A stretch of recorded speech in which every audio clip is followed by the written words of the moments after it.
ஸ்ரீமதே ராமானுஜாய நமஹ. ஆழ்வார் எம்பெருமானார் ஜீயர் திருவடிகளே சரணம். அஸ்மத் ஆச்சாரியன் திருவடிகளே சரணம். நடந்துன்னு வரக்கூடியதான பகவத் தத்துவ ஞான மாநாடு, அதில் இப்போ சுவாமி உவே விஜயராக ஐயங்கார் சுவாமி இப்போ எழுந்தொழிருக்கார். இந்த சுவாமி சாட்சாத் சுவாமி ராமானுஜருடையதான சிஷ்யராகவும் முக்கியமாக கூரத்தாழ்வானுடைய சிஷ்யராகவும் எழுந்தொழிருந்ததான திருவரங்கத்து அமுதனார் அப்படிங்கிறவருடைய வம்சத்தில் வந்து ஆச்சாரிய பரம்பரையில் வந்தவர் சுவாமி. இவர் வந்து சாட்சாத் ராமானுஜரை பற்றி நூற்றந்தாதி ராமானுஜ நூற்றந்தாதி அப்படிங்கிறதான 108 பாசுரங்களை அருளி செய்தவர் திருவரங்கத்து அமுதனார். திருவரங்கத்து அமுதனார்ன்றதுனாலேயே அவளுக்கு திருவரங்கம்தான், அங்கே தான் எழுந்தொழிருந்தா.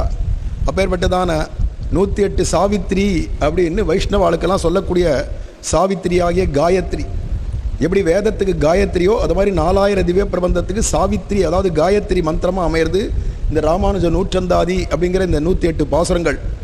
ஒவ்வொரு வைஷ்ணவாலும் ஸ்ரீ வைஷ்ணவனும் கார்த்தாலே எழுந்தவுடனே இதை அனுசந்திக்கணும். அப்பேற்பட்டதாக இது நம்பெருமாளுடைய ஆக்ஞை. சுவாமி ராமானுஜரை பற்றி பிரபந்தம், அரியனை பற்றி என்னத்துக்கு பிரபந்தம்லாம் அப்படின்னு ராமானுஜர் கொஞ்சம் அலட்சியமாக இருந்தாலும், ஆனால் சாட்சாது பெரிய பெருமாளும் நம்பெருமாளை 2 பேருமா அங்கீகரித்து இந்த 108 பாசுரமும் சேர்ந்தாதான் 4000 திவ்ய பிரபந்தம்னு ஆறுது.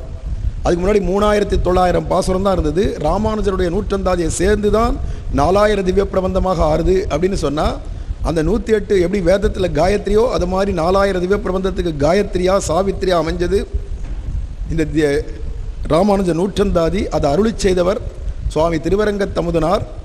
அவர் கூரத்தாழ்வானால் திருத்தி பணி கொள்ளப்பட்டு ராமானுஜருடைய திருவடியே கதின்னு இருக்கக்கூடியவர். எல்லாருக்கும் தெரிஞ்ச பூமன்னு மாது பொருந்திய மார்பன் புகழ்மலிந்த பாமன்னு மாறன் அடிபணிந்து உய்ந்தவன் பல்கலையோர் தாம் மன்ன வந்த ராமானுஜன் சரணாரவிந்தம் நாம் மன்னி வாழ நெஞ்சே சொல்லுவோம் அவன் நாமங்களே அப்படின்னு ஆரம்பித்து ஒவ்வொரு பாசுரத்தையும் ராமானுஜன் ராமானுஜன் ராமானுஜன் ராமானுஜன்னு 108 பாசுரத்துக்கும் 108 ராமானுஜன் அப்படின்னு அது ஒரு நாமாவளியை போலவும் அமைச்சிருக்கார். அப்பேற்பட்ட திருவரங்கத்து அமுதனார். அவருடைய பேரனாக இருந்தவர் தான் பிள்ளை பெருமாள் ஐயங்கார் அப்படின்னு பிரசித்தமானவர். அஷ்டப்பிரபந்தங்களை அருளி செய்தவர். திருவரங்க கலம்பகம்லேருந்து ஆரம்பித்து 108 திவ்யதேச அந்தாதி போன்றவர்களாம் அவருடைய தமிழ் ஆழ்வார்களுடைய தமிழை விட கடினமாக இருக்கும். அதை பதம் பிரித்து படித்து புரிஞ்சுக்கிறதுக்கே ஆழ்வானோ. அஷ்டப்பிரபந்தம் அப்படின்னு 8 பிரபந்தங்களை அருளி செய்தார். அவர் திருவரங்கத்து அமுதனாருடையதான பேரனார். அவர் பிள்ளை பெருமாள் ஐயங்கார் அப்படின்னு பேர். அவருடைய வம்சத்தில் வந்தவர் தான் வடகரை நாராயண ஐயங்கார் அப்படிங்கிறவர். அவருடையதான குமாரர் தான் வடகரை விஜயராகவ ஐயங்கார். இந்த சுவாமி வடகரை அப்படிங்கிறது ஸ்ரீவில்லிபுத்தூர் தாண்டி ராஜபாளையத்துக்கிட்ட இருக்குது. அந்த ஊரை சேர்ந்தவர் சுவாமி. இவருடைய தகப்பனாரே நியாய மீமாம்ச சிரோமணியாக இருந்தவர். அப்பேற்பட்டதான பரம்பரைன்னு சொல்லியாச்சுனாலே ஏற்கனவே சொல்லுமே பரம்பரா லப்த ஞானம்னு, பரம்பரையில் வரக்கூடிய ஞானம் அப்படிங்கிறது அவளுக்கு சித்தமாக இருக்குது. அப்பேற்பட்டதான சுவாமி கிட்டத்தட்ட 1985லேருந்தே தொடர்ந்து காலக்ஷேபங்கள் ஆங்காங்கு பல்வேறு விதமான காலக்ஷேபங்களை சாதிச்சுன்னு வரார். இவருடையதான வைபவமே பெரிய வைபவம் தான். இருந்த போதிலும் பார்க்குறதுக்கு ரொம்ப சௌலபியமாக சுலபராக எல்லார்ட்டையும் எளிமையாக பேசி பழகுவார். இன்னார் இனியார்ன்ற பேதம் இல்லாத எல்லார்ட்டையும் சகஜமாக பேசி பழகக்கூடியதான சுவாமி. அப்பேற்பட்டதான சுவாமி இப்போ சாதிக்க போகிற விஷயம் புராணங்கள். அதில் ஸ்ரீ வராக புராணத்திலையும் காருட புராணத்திலையும் இதெல்லாம் வியாசர் அருளி செய்ததான 18 புராணங்களில் இதெல்லாம் முக்கியமான புராணங்கள். ஸ்ரீ வராக புராணம், காருட புராணம். அதிலெல்லாம் சாட்சாத் வேத வியாசர் என்ன அருளி செய்திருக்கார், பரத்துவத்தை பற்றி பரபிரம்மத்தை பற்றி அப்படிங்கிறத பற்றி இப்போ சுவாமி சாதிக்க போகிறார். நமக்கெல்லாம் பரமான விருந்து. எல்லாரும் அமைதியாக இருந்து கேட்டு அனுபவிக்கும்படியாக கேட்டுக்கிறேன். ஆழ்வார் எம்பெருமானார் ஜீயர் திருவடிகளே சரணம். அஸ்மத் ஆச்சாரியம் திருவடிகளே சரணம். ஸ்ரீராமானுஜயோகி சுந்தரவர ஸ்ரீசைலநாதான் குருன் லோகார்ய உத்தரவீரி கிருஷ்ணகலிஜித் வேதாந்தி பட்டாரகான் ஸ்ரீ கோவிந்த யதீந்திர பூர்ண யமுனா வாஸ்தவ்ய ராமான் பஜே பத்மாக்ஷாக்வயநாதயோகி சடசித் சேனேச பத்மாகிரீன் ஏ நமாய் நிலம் கீண்ட என் அப்பனே கண்ணா என்றும் என்னையாளுடை வாணநாயகனே மணிமாணிக்கச் சுடரே தேனமாம் பொழில்கண் ஸ்ரீவர மங்கலத்தவர் கைதொழ உரை வானமாமலையே அடியேன் தொழவந்தருளே. ஈனச் சொல்லாயினுமாக எரிதிரை வையம் ஒத்தும் எனத்துருவாய் இடந்தவிரான் இரும் கற்பகம் சேர் வானத்தவர்க்கும் அல்லாதவர்க்கும் மத்தெல்லாயவர்க்கும் ஞானப்பிரானை அல்லால் இல்லை நான் கண்ட நல்லதுவே. ஸ்ரீமதே ராமானுஜாய நமஹ. ஸ்ரீமத் வரவரமுனியே நமஹ. ஸ்ரீ வானாசல மகாமுனியே நமஹ. பொருளல்லாத என்னை பொருளாக்கி தீமணம் கெடுத்து மறிவித்தொழும் மனமே தந்து வந்தருளி என் நெஞ்சிடம் கொண்ட வானவர் கொழுந்தான எந்தை வானமாமல ராமானுஜ ஜீயர் சுவாமிகளுடைய அனுகிரகத்தினாலே இன்றைய தினம் ஸ்ரீ ஊவே ஓமடம் முகுந்தாச்சார் சுவாமியினுடைய சஷ்டிய பூர்த்தி மகோத்சவத்திலே அடியேனும் கலந்து கொள்ளும்படியான ஒரு பாக்கியம். விதயஸ்ச வைதிகாஸ்தரிய கம்பீர மனோனுசாரினகான்னார் ஆள வந்தார். விதியானது வைஷ்ணவர்களை அனுசரித்தே வரும்னர். அதைத்தான் வேதாந்த தேசிகன் கூட நன்னிலமாமது நற்பகலாமது நல் நிமித்தம் என்னலுமாமதுன்னர். அடியேனுக்கு என்ன பாக்கியம்னு கேட்டாள். ஒரு நல்ல மாலை பொழுதில் மாலை வணங்கும்படியாக இருக்கக்கூடிய ஒரு மாலை பொழுது, அதுவும் இன்றைய தினமானது வசந்த ருத்துவிலே சிரவண நட்சத்திரம். கார்த்தால பெரிய பெருமாளை சேவிக்கும்படியான ஒரு பாக்கியம். பெரிய பெருமாளை ஒரு தடவை சேவிச்சுட்டு வெளியில் வந்த உடனே பட்டாச்சாரி திரும்பவே என்ன உள்ள கூட்டு போய் 2ஆம் தடவை சேவிக்க வச்சார். 2 தடவை மாயோனை மனத்தூனே பத்தி நின்று என் வாயார என்றுகளோ வாழ்த்தும் நாளேன்னு சொல்லும்படியா டபுள் ப்ரமோஷனாக எனக்கு பெரிய பெருமாள் இன்னைக்கு அனுகிரகம் பண்ணினார். அதற்கு காரணமே முகுந்தாச்சார சுவாமி தான். அவர் கூப்பிடலைன்னா நான் இங்கே வந்திருப்பேனா? எங்கேயோ இருந்தவனை கூப்பிட்டு இன்றென்னை பொருளாக்கி தன்னை என்னுள் வைத்தான்றார் போல அந்த ஆச்சாரியனுடைய அனுகிரகத்தினாலே வைகாசி மாதம் உத்திரட்டாதி நட்சத்திரம் அவருடைய ஜன்ம திருநட்சத்திரம்னு நினைக்கிறேன். அடியனுடைய தகப்பனாரும் உத்திரட்டாதி தான். அவர் சித்திரை உத்திரட்டாதி, இவர் வைகாசி உத்திரட்டாதி. ஆக உத்திரட்டாதி நட்சத்திரத்துக்கு அப்படி ஒரு ஏத்தம் உண்டு. மீன ராசியில் பெருமாளே உகந்தருளின திருவோணத்தான் உலகாலும் என்பார்களே என்றதுனால எல்லா நட்சத்திரத்தில் பெருமாள் இருந்தாலும் திருவோணத்தான்னு சொன்னபடி இன்றைய தினம் திருவோணத்து நட்சத்திரத்தில் அடியனுக்கு ஒரு பாக்கியம் கிடைச்சதே, அதுவும் அவனது இன்னொருளே. அப்பேற்பட்ட நாள் தானாக வந்து அமையிறது. பழையது அப்படிங்கிறது தான் எல்லாருக்கும் ரொம்ப பிடிக்கும். இப்போ இந்த காலத்தில் வெயில் காலத்தில் பழையதானே வேணும்பா. பழையதுன்றதே பெருமாளைத்தான் குறிக்கும். பழைய சோறு அப்படின்பா. அதை இப்போ 400 ரூபாய் 500 ரூபாய்க்கெல்லாம் விற்கிறா சில இடங்களில். பழையது அப்படிங்கும் பொழுது எது பழமையானதாக இருக்கிறதோ அது பழையது, எது தண்ணீரில் ஊறி இருக்கிறதோ அது பழையது. பெருமாளை சுற்றி நீருக்குள்ளே இருப்பதனாலே நீர்வண்ணனாக இருக்கக்கூடிய பெரிய பெருமாள் பழையது. அந்த பெரிய பெருமாள் தான் எல்லா அவதாரங்களுக்குமே மூலம். பிரம்மபுச்சம்னு சொல்லும்படியாக அந்த பெருமாள் தான் ராமனாகவும் கண்ணனாகவும் சகல விதமான அவதாரங்களும் நமது சாட்சாத் ரங்கநாதன் தான் எடுத்தான் என்று சொன்னால் மிகையாகாது. அப்பேற்பட்ட ஸ்ரீரங்கக்ஷேத்திரத்தில் வந்து மோட்சத்தை அளிக்கக்கூடியவனாக இருக்கக்கூடியவனுடைய இடத்துல முகுந்தன்னாலும் மோட்சம் அளிக்கக்கூடியவன் அர்த்தம். அப்படி மோட்சத்தை கொடுக்கக்கூடிய ஒரு சக்தி ஆச்சாரியர்களுக்கு உண்டு என்பதனாலே அந்த மோட்ச சாம்ராஜ்யத்துக்கு அதிபதியான பெரிய பெருமாள் இருக்கக்கூடிய இடத்திலே பெரிய ஜீயர், அவருக்கு அந்த பெரிய ஜீயர் என்ற பட்டத்தை கொடுத்து ஸ்ரீசைலச தயாபாத்திரம் தனியன் ஆரம்பித்த இடத்திலே இந்த மகோத்சவம் நடக்கிறது. அதுவும் 5 நாளைக்கு 40 வித்வான்களை அழைத்து பண்ணுகிறார் என்றால் அதுவும் அவனது இன்னொருளே. பெரிய பெருமாளுடைய கடாட்சம் இல்லைன்னா எதுவும் நடக்காது. அடியே நீங்கள் வந்து உட்காந்து பேசுகிறேன்னா அதுவும் எனக்கு ஒன்றும் தெரியாது. ஒன்றும் தெரியாது இருக்கக்கூடியவனையும் பேசும்படியாக பண்ணக்கூடியது ஆச்சாரியருடைய திருவடி பலத்தால் தான். அதனால் பழையதுன்னு சொல்லும் பொழுது அந்த அன்னம் பிரம்மே தீன்றார் போல் அந்த அன்னத்தை எப்படி தண்ணீர் சூழ்ந்திருந்தால் அதற்கு ஏத்தம் அதிகமோ அதுபோல் எப்பொழுதும் நீராலே இரு பக்கமும் நீராலே சூழப்பட்ட பெரிய பெருமாள். அதற்கு மேலாக அவனுடைய அவதாரங்கள் பலபலவே ஆபரணம் பெரும் பலபலவே ஜோதி வடிவு பண்பு என் நில்னர்.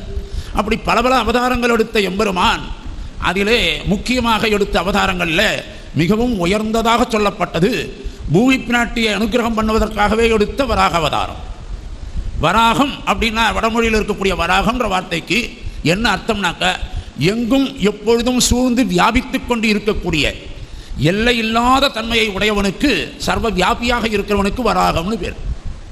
அப்பேற்பட்ட எங்கும் சூழ்ந்து அவாவரச் சூழ்ந்தாயேன்னு சொல்லும்படியாக எப்பொழுதும் சூழ்ந்து கிடக்கிறவனாக இருக்கக்கூடிய வராகப் பெருமாள்.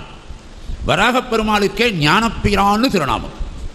ஞானத்தை கொடுக்க வேண்டும் என்றால் அவனுடைய அருள் வேண்டும். ஞானம் இல்லாமல் நம்மளுடைய அஜ்ஞானம் போகாது. புராணங்கள் அவதரித்ததே அஜ்ஞான சம்சய விபரியங்கள் எல்லாம் விலகுவதற்காகன்னு சொல்லுவார் வடமொழியில். அதாவது புராணங்கள்னு சொன்னால் தொன்மையானது பழையதுன்னு அர்த்தம். ஸோ அந்த பழையதுலேருந்து இப்போ இந்த பழையதுக்கு வரேன். புராணம்னு சொன்னால் தொன்மையானது, சனாதனம்னு எடுத்துக்கலாம். சனாதனம்னா எங்கேயோ புதுசாக முளைச்சது இல்லை, யாராலையும் ஒழிக்க முடியாது. கொசுன்னு நினச்சவாலாம் கொசுவாக போயிட்டா, அந்த கொசுவை அடிக்கிற மாதிரி அடிச்சுட்டா இன்னைக்கு. பெருமாள் இருக்கான். அதனால் சனாதன தர்மம் என்று சொன்னால் தொன்மையான அறநெறி வாழக்கூடிய தன்மையை போதிக்கக்கூடியது தான் சனாதன தர்மம். அதனால தான் நம்ம யாரும் போட்டியாக அவள் இடத்துல வாதத்துக்கு போகிறதில்லை. எல்லாத்தையும் எம்பெருமான் பார்த்துப்பான்னு இருக்கக்கூடிய சாத்வீகமான குணத்தில் நம்ம வாடுறது தான் சனாதனம். அதை போதிக்க வந்தது தான் வேதங்கள். வேதமானது அறம், பொருள், இன்பம், வீடு, இது நாளையும் நம்ம எப்படி சம்பாதிக்கணும், எப்படி வாழணும், எது உயர்ந்தது எல்லாத்தையும் சொல்ல வந்தது தான் வேதம். இந்த சுவாமிக்கு சஷ்டிதமூர்த்திக்கு இவர் மாட்டுக்கு ஆற்றுல ஒரு உட்காந்து ஒரு ஹோமத்தை பண்ணிவிட்டு ஒரு 4000 பாராயணம் பண்ணிவிட்டு முடிச்சிருக்கலாம். அப்படி இல்லாமல் வேதார்த்தம் அறுதியிடுவது ஸ்மிருதி இதிகாச புராணங்களாலேன்னு பிள்ளைலோகாச்சாரியார் சாதித்தபடி 40 வித்வான்களை கூப்பிட்டு எல்லாரும் அறிய வேண்டும். பரமாத்மா, பரம்னாக்க மேலானவன் அர்த்தம். அந்த மேலான தத்துவம் எது? தத்துவம்னாலே பரமாத்மாவை சொல்கிறது. தத்துவம்னு சொன்னால் நம்ம சம்பிரதாயமே வைஷ்ணவத்தில் 3 இருக்கும். அதில் தத்வ ஹித புருஷார்த்தம் அப்படின்னு சொல்லுவாள். தத்துவம் அப்படின்னாக்கா எது பரமாத்மா, யாரிடத்துல சரணாகதி பண்ணணும், எவன் உயர்ந்தவன், எவன் மேலானவன், எவன் எப்படி நம்மை வைத்து கொண்டிருக்கிறான்றதை தெரிஞ்சுக்கணும். நாராயணனுக்குள்ளே தான் நம்ம இருக்கோம். அதை உணர்த்துவதற்குத்தான் ஆச்சாரியர்கள். நாராயணன் திருமால் நாரம் நாம் என்னும் உறவு ஆராயில் நெஞ்சே அநாதியன்னோ சீராரும் ஆச்சாரியனாலே என்றோ நாம் ஓய்ந்ததென்று கூசாமல் எப்பொழுதும் கூறுனார் மணவாள மாமுனிகள். ஆக அந்த தத்துவம்ன்றதில் நம்ம எங்கே இருக்கோம், இந்த ஜீவாத்மா எங்கே இருக்கான்றதையும் தெரிஞ்சுக்கணும். இந்த பரமாத்மான்றது யாருன்றதையும் புரிஞ்சுக்கணும். பரமாத்மாவுக்குள்ளே இருக்கக்கூடிய ஜீவாத்மா தான் இது. நமக்குள்ளேயும் அந்தராத்மாவாக இருக்கக்கூடியவன் நாராயணன். அவன் விபுவாகவும் இருப்பான், அணுவாகவும் இருப்பான். ரெண்டும் ஒரே நேரத்தில் அவனால் தான் முடியும். அதனால தான் கார்த்தாலேயே சுவாமிகள் சாதிக்கும் போது உபனிஷத்தில் சர்வஜன்னா, சர்வஜன் சர்வசக்தித்துவம் உடையவன். அகம் அப்படின்னா நமக்கெல்லாம் அகம்னு அகங்காரம் வருது. நம்ம அகங்காரமெல்லாம் ஒன்றுமே இல்லை. நாளைக்கு இருப்போமான்னு நமக்கு தெரியாது, அடுத்த க்ஷணம் இருப்போமான்னு நமக்கு தெரியாது. நமக்கு அகங்காரமே வரக்கூடாது. சர்வ பிராகாரத்தாலும் நாசகேதுவான அகங்காரத்துக்கும் அதனுடைய விஷயமான அதனுடைய காரியமான விஷய பிராவண்யத்துக்கும் விளைநிலம் தானாகையாலே தன்னை கண்டால் சத்ருவை கண்டால் போலேயும்னர். அவற்றுக்கு வர்த்தகரான சம்சாரிகளை கண்டால் சர்ப்பத்தை கண்டால் போலேயும், அவற்றுக்கு நிவர்த்தகரான ஸ்ரீ வைஷ்ணவர்களை கண்டால் பந்துக்களை கண்டால் போலேயும்னர். ஒரு ஸ்ரீ வைஷ்ணவ சத்சங்கத்தில் இருந்தால்தான் ஒரு ஞானம் பிறக்கும். அதனால் தத்துவம் அப்படிங்கிறது என்னன்னு தெரிஞ்சுக்கணும். அதுக்கு ஹிதம்னாக்கா உபாயம்னு அர்த்தம், மார்க்கம். அந்த பகவானை அடைவதற்கு எது மார்க்கம்? நம்ம செய்யக்கூடிய ஒரு புஷ்ப கைங்கரியமா, அல்லது அடியேன் சொல்லக்கூடிய இந்த உபன்யாசமா, அல்லது 4000 திவ்ய பிரபந்தமா, வேத பாராயணமா, யஜ்ஞங்களா, யாகங்களா, நான் தான் புஷ்ப கைங்கரியம் பண்ணினேன், நான் தான் வஸ்திர கைங்கரியம் பண்ணினோம், இதெல்லாம் நமக்கு மோட்சத்தை கொடுக்குமானா கொடுக்காதுன்றான் பெருமாள். தேசவாசம் பண்ணுறேன், ஸ்ரீரங்கத்திலே இருக்கேன், அதனால் எனக்கு மோட்சம் உண்டானா கிடையாது. ஸ்ரீரங்க வாசத்தில் இருந்தால் மட்டும் போராது. தேசவாசம், திருநாம சங்கீர்த்தனம், திருவிளக்கு எடுக்கை, திருமாலை எடுக்கை தொடக்கமான உபாய புத்தியா செய்யும் அவையும்னார். உபாயம் நான் புத்தியாக நினச்சோன்னு செய்யக்கூடாது. எந்த காரியத்தை செய்தாலும் இது நமக்கு நல்லதை கிடைக்கும், இது எனக்கு ஒரு புண்ணியம் அப்படின்னு இந்த அக்கௌண்ட்டில் போடுற மாதிரி வச்சுக்கூடாது. புண்ணியம்னு எஸ்பி அக்கௌண்ட்டில் கிரெடிட்லையோ ஃபிக்ஸட் டெபாசிட்ல 8% கிடைக்கும், அதனால் அதில் போடுவோம், 7% கிடைக்கும் அதில் போடுறோன்ற மாதிரி கிடையாது. இந்த புண்ணியங்கள் எல்லாம் கழிச்சுட்டு வந்தால் தான் மோட்சம்ன்றான் பெருமாள். பாப புண்ணியங்கள் ரெண்டுமே கழியணுன்றது தான் சாந்தோக்கிய உபனிஷத்து. புண்ணிய பாபங்கள் ரெண்டுமே கழியணும். 10 தப்பு பண்ணிவிட்டு ஒரு பரிகாரமாக ஒரு சுவாமி இடத்துல வந்து நான் இந்த உபயம் பண்ணுறேன்னு சொல்லி பண்ணிவிட்டு அது காம்பன்சேட் ஆகுமானா ஆகாது. நான் புரிஞ்சுக்கணும். 10 தப்பை பண்ணி பரிகாரம் பண்ணுறதுக்காக இன்னொரு வஸ்திர தானமோ மற்ற இதுவோ கொடுத்தால் அது பிரயோஜனம் கிடையாது. அதனால் அது பாவம் காம்பன்சேட் ஆகாது. ரயில்வே ட்ராக் மாதிரி ரெண்டுமே வாழ்க்கையில் போயின்னு இருக்கும். புண்ணியம் பாவம்ன்ற 2 ட்ராக்கு நடுவில் தான் நம்மளுடைய ரயில் பயணம் போயிட்டே இருக்கும். இது முடிவே கிடையாது, இன்ஃபினிட்டி. புனரப்பி ஜனனம் புனரப்பி மரணம்னு சொல்கிறார். அதனால் இது ரெண்டுமே இல்லாமல் பாவமும் புண்ணியமும் கழிஞ்சால்தான் மோட்சம்னு இருந்த காலம் வேத காலம். வேதம் சொல்கிறது அப்படியே. அதை மாற்றினவர் ராமானுஜர். ராமானுஜர் என்ன பண்ணார்னா, பெருமாள்கிட்ட போய் இப்படி புனரபி ஜனனம் புனரபி மரணம்னு மாறி மாறி பலவிறப்பும் பிறந்து ஜென்ம பரம்பரைகளில் போயின்னு இருக்காளே, இவாளுக்கெல்லாம் மோட்சம் கிடைக்கணும்னா என்ன பண்ணணும்னு கேட்குறார் பெருமாள்கிட்ட.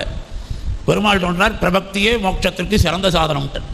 சரணாகதி பண்ணு, பஞ்ச சம்ஸ்காரம் பண்ணு, ஆச்சாரியன் திருவடியில் விழு, அதுவே உனக்கு நல்ல கதியை கொடுக்கும்னார். அப்படி ஒரு ஆச்சாரிய சம்பந்தத்தை ஏற்படுத்தி கொடுத்தார் சுவாமி ராமானுஜர். அவர் நமக்கு சிம்பிளிஃபை பண்ணினார். அதனால் வேதங்களில் சொன்ன அத்தனையும் நம்மளால் ஃபாலோ பண்ண முடியலன்றதுனால தான் அதை காட்டி கொடுக்கிறது தான் இந்த புராணங்கள். இந்த புராணம்ன்றது பழையது. அதிலேயும் எத்தனையோ புராணங்கள், 18 புராணங்கள் இருக்குது. 18 புராணங்களையும் தொகுத்து அளித்தவர் வேதவியாசர். அதில் 6 சாத்வீக புராணங்கள்னு பேர். ராஜச புராணம், தாமச புராணம்னு உண்டு. பிரம்மாவுக்கு அகங்காரம், எல்லாருக்குமே கொஞ்சம் அகங்காரம் உலகத்தில் வந்துடும். இந்த பூமியில் பிரகிருதி சம்பந்தத்தில் இந்த பூலோகத்தில் பிறந்த எந்த ஜீவனாக இருந்தாலும் சரி, அது எறும்பாக இருந்தாலும் சரி, அதுக்கு கூட அகங்காரம் உண்டு. ஒரு பிள்ளையார் எறும்பாக இருந்தாலும் அகங்காரம் உண்டு, ஒரு கொசுவாக இருந்தாலும் அதுக்கும் அகங்காரம் உண்டு. இவன் பாரு பெரிய ஆள் வந்திருக்கிறான், ஒரு பெரிய பணக்காரன், அவன் உடம்புல போய் நான் கடிக்கிறேன் பாருன்னு அதுக்கு ஒரு அகங்காரம் வரும். அவனை போய் கடிச்சு அவன் ரத்தத்தை எடுக்கிறேன் பாருன்னு. அது மாதிரி எறும்பை பார்த்தீங்கன்னாக்கா, ஒரு சின்ன எறும்பாக இருந்தால் கூட ஒரு பூத கண்ணாடி வச்சுட்டு பாருங்க, ஒரு அரை இன்ச்சு அல்லது ஒரு அடிக்குள்ளே நடக்கும். நடந்த உடனே கொஞ்சம் தலையை தூக்கும். அது பெரிய எறும்பாக இருந்தால் நம்ம பார்க்கலாம். கட்ட எறும்பெல்லாம் பார்த்தீங்கன்னாக்கா கொஞ்சம் தூரம் நடந்ததுக்கப்புறம் தலையை தூக்கும், அப்புறம் தலையை டவுன் பண்ணிட்டு நடக்கும். அதாவது என்ன மாதிரி நடக்கிறவன் எவனும் இல்லைன்னு அகங்காரம். இப்படி ஒரு அகங்காரம், மமகாரமானது இந்த பிரகிருதி சம்பந்தத்தில் நமக்கு வந்தே தீரும். அதுபோல் பிரம்மாவுக்கும் உண்டு. அந்த பிரம்மாவுக்கு அகங்காரம் தலையெடுக்கும் பொழுது என்ன மாதிரி ப்ரொடக்ஷன் பண்ணவன் எவனுமே இல்லை இந்த லோகத்தில், 8 திக்கு நான் தான் ப்ரொடக்ஷன் பண்ணிட்டு இருக்கிறேன் நினைக்கும் பொழுது அவனால் பெருமாள் திருவடியை கூட பார்க்க முடியாதுன்னு சொல்கிறார் பொய்கை ஆழ்வார். நேரே கடிக்கமலத்துள் இருந்தும் காண்கிலான் கண்ணன் அடிக்கமலம் தன்னை அயன். நேரே கடிக்கமலத்துள் இருந்தும், பெருமாளுடைய பெரிய பெருமாளுடைய திருநாவி கமலத்திலே பிறந்து இருக்கக்கூடிய பிரம்மனாக இருந்தாலும் அவன் கீழே இருக்கக்கூடிய பெருமாள் திருவடி எட்டி பார்க்கல. ஏன்னா அவன் கொஞ்சம் மேலே போயிட்டான் ஸ்டேட்டஸ். அதனால் அந்த அகங்காரம் தலை தூக்கும் பொழுது ராஜச புராணங்கள், தன்னை பற்றின புராணங்கள்லாம் அவன் சொல்லுவான். அவனுக்கு தமோகுணம் எடுக்கும் பொழுது தாமச குணங்கள் எல்லாம் இருக்கக்கூடிய புராணங்களை சொல்லுகிறான். சத்வகுணம் எடுக்கும் பொழுதுதான் சாத்வீக புராணங்கள் வரும்.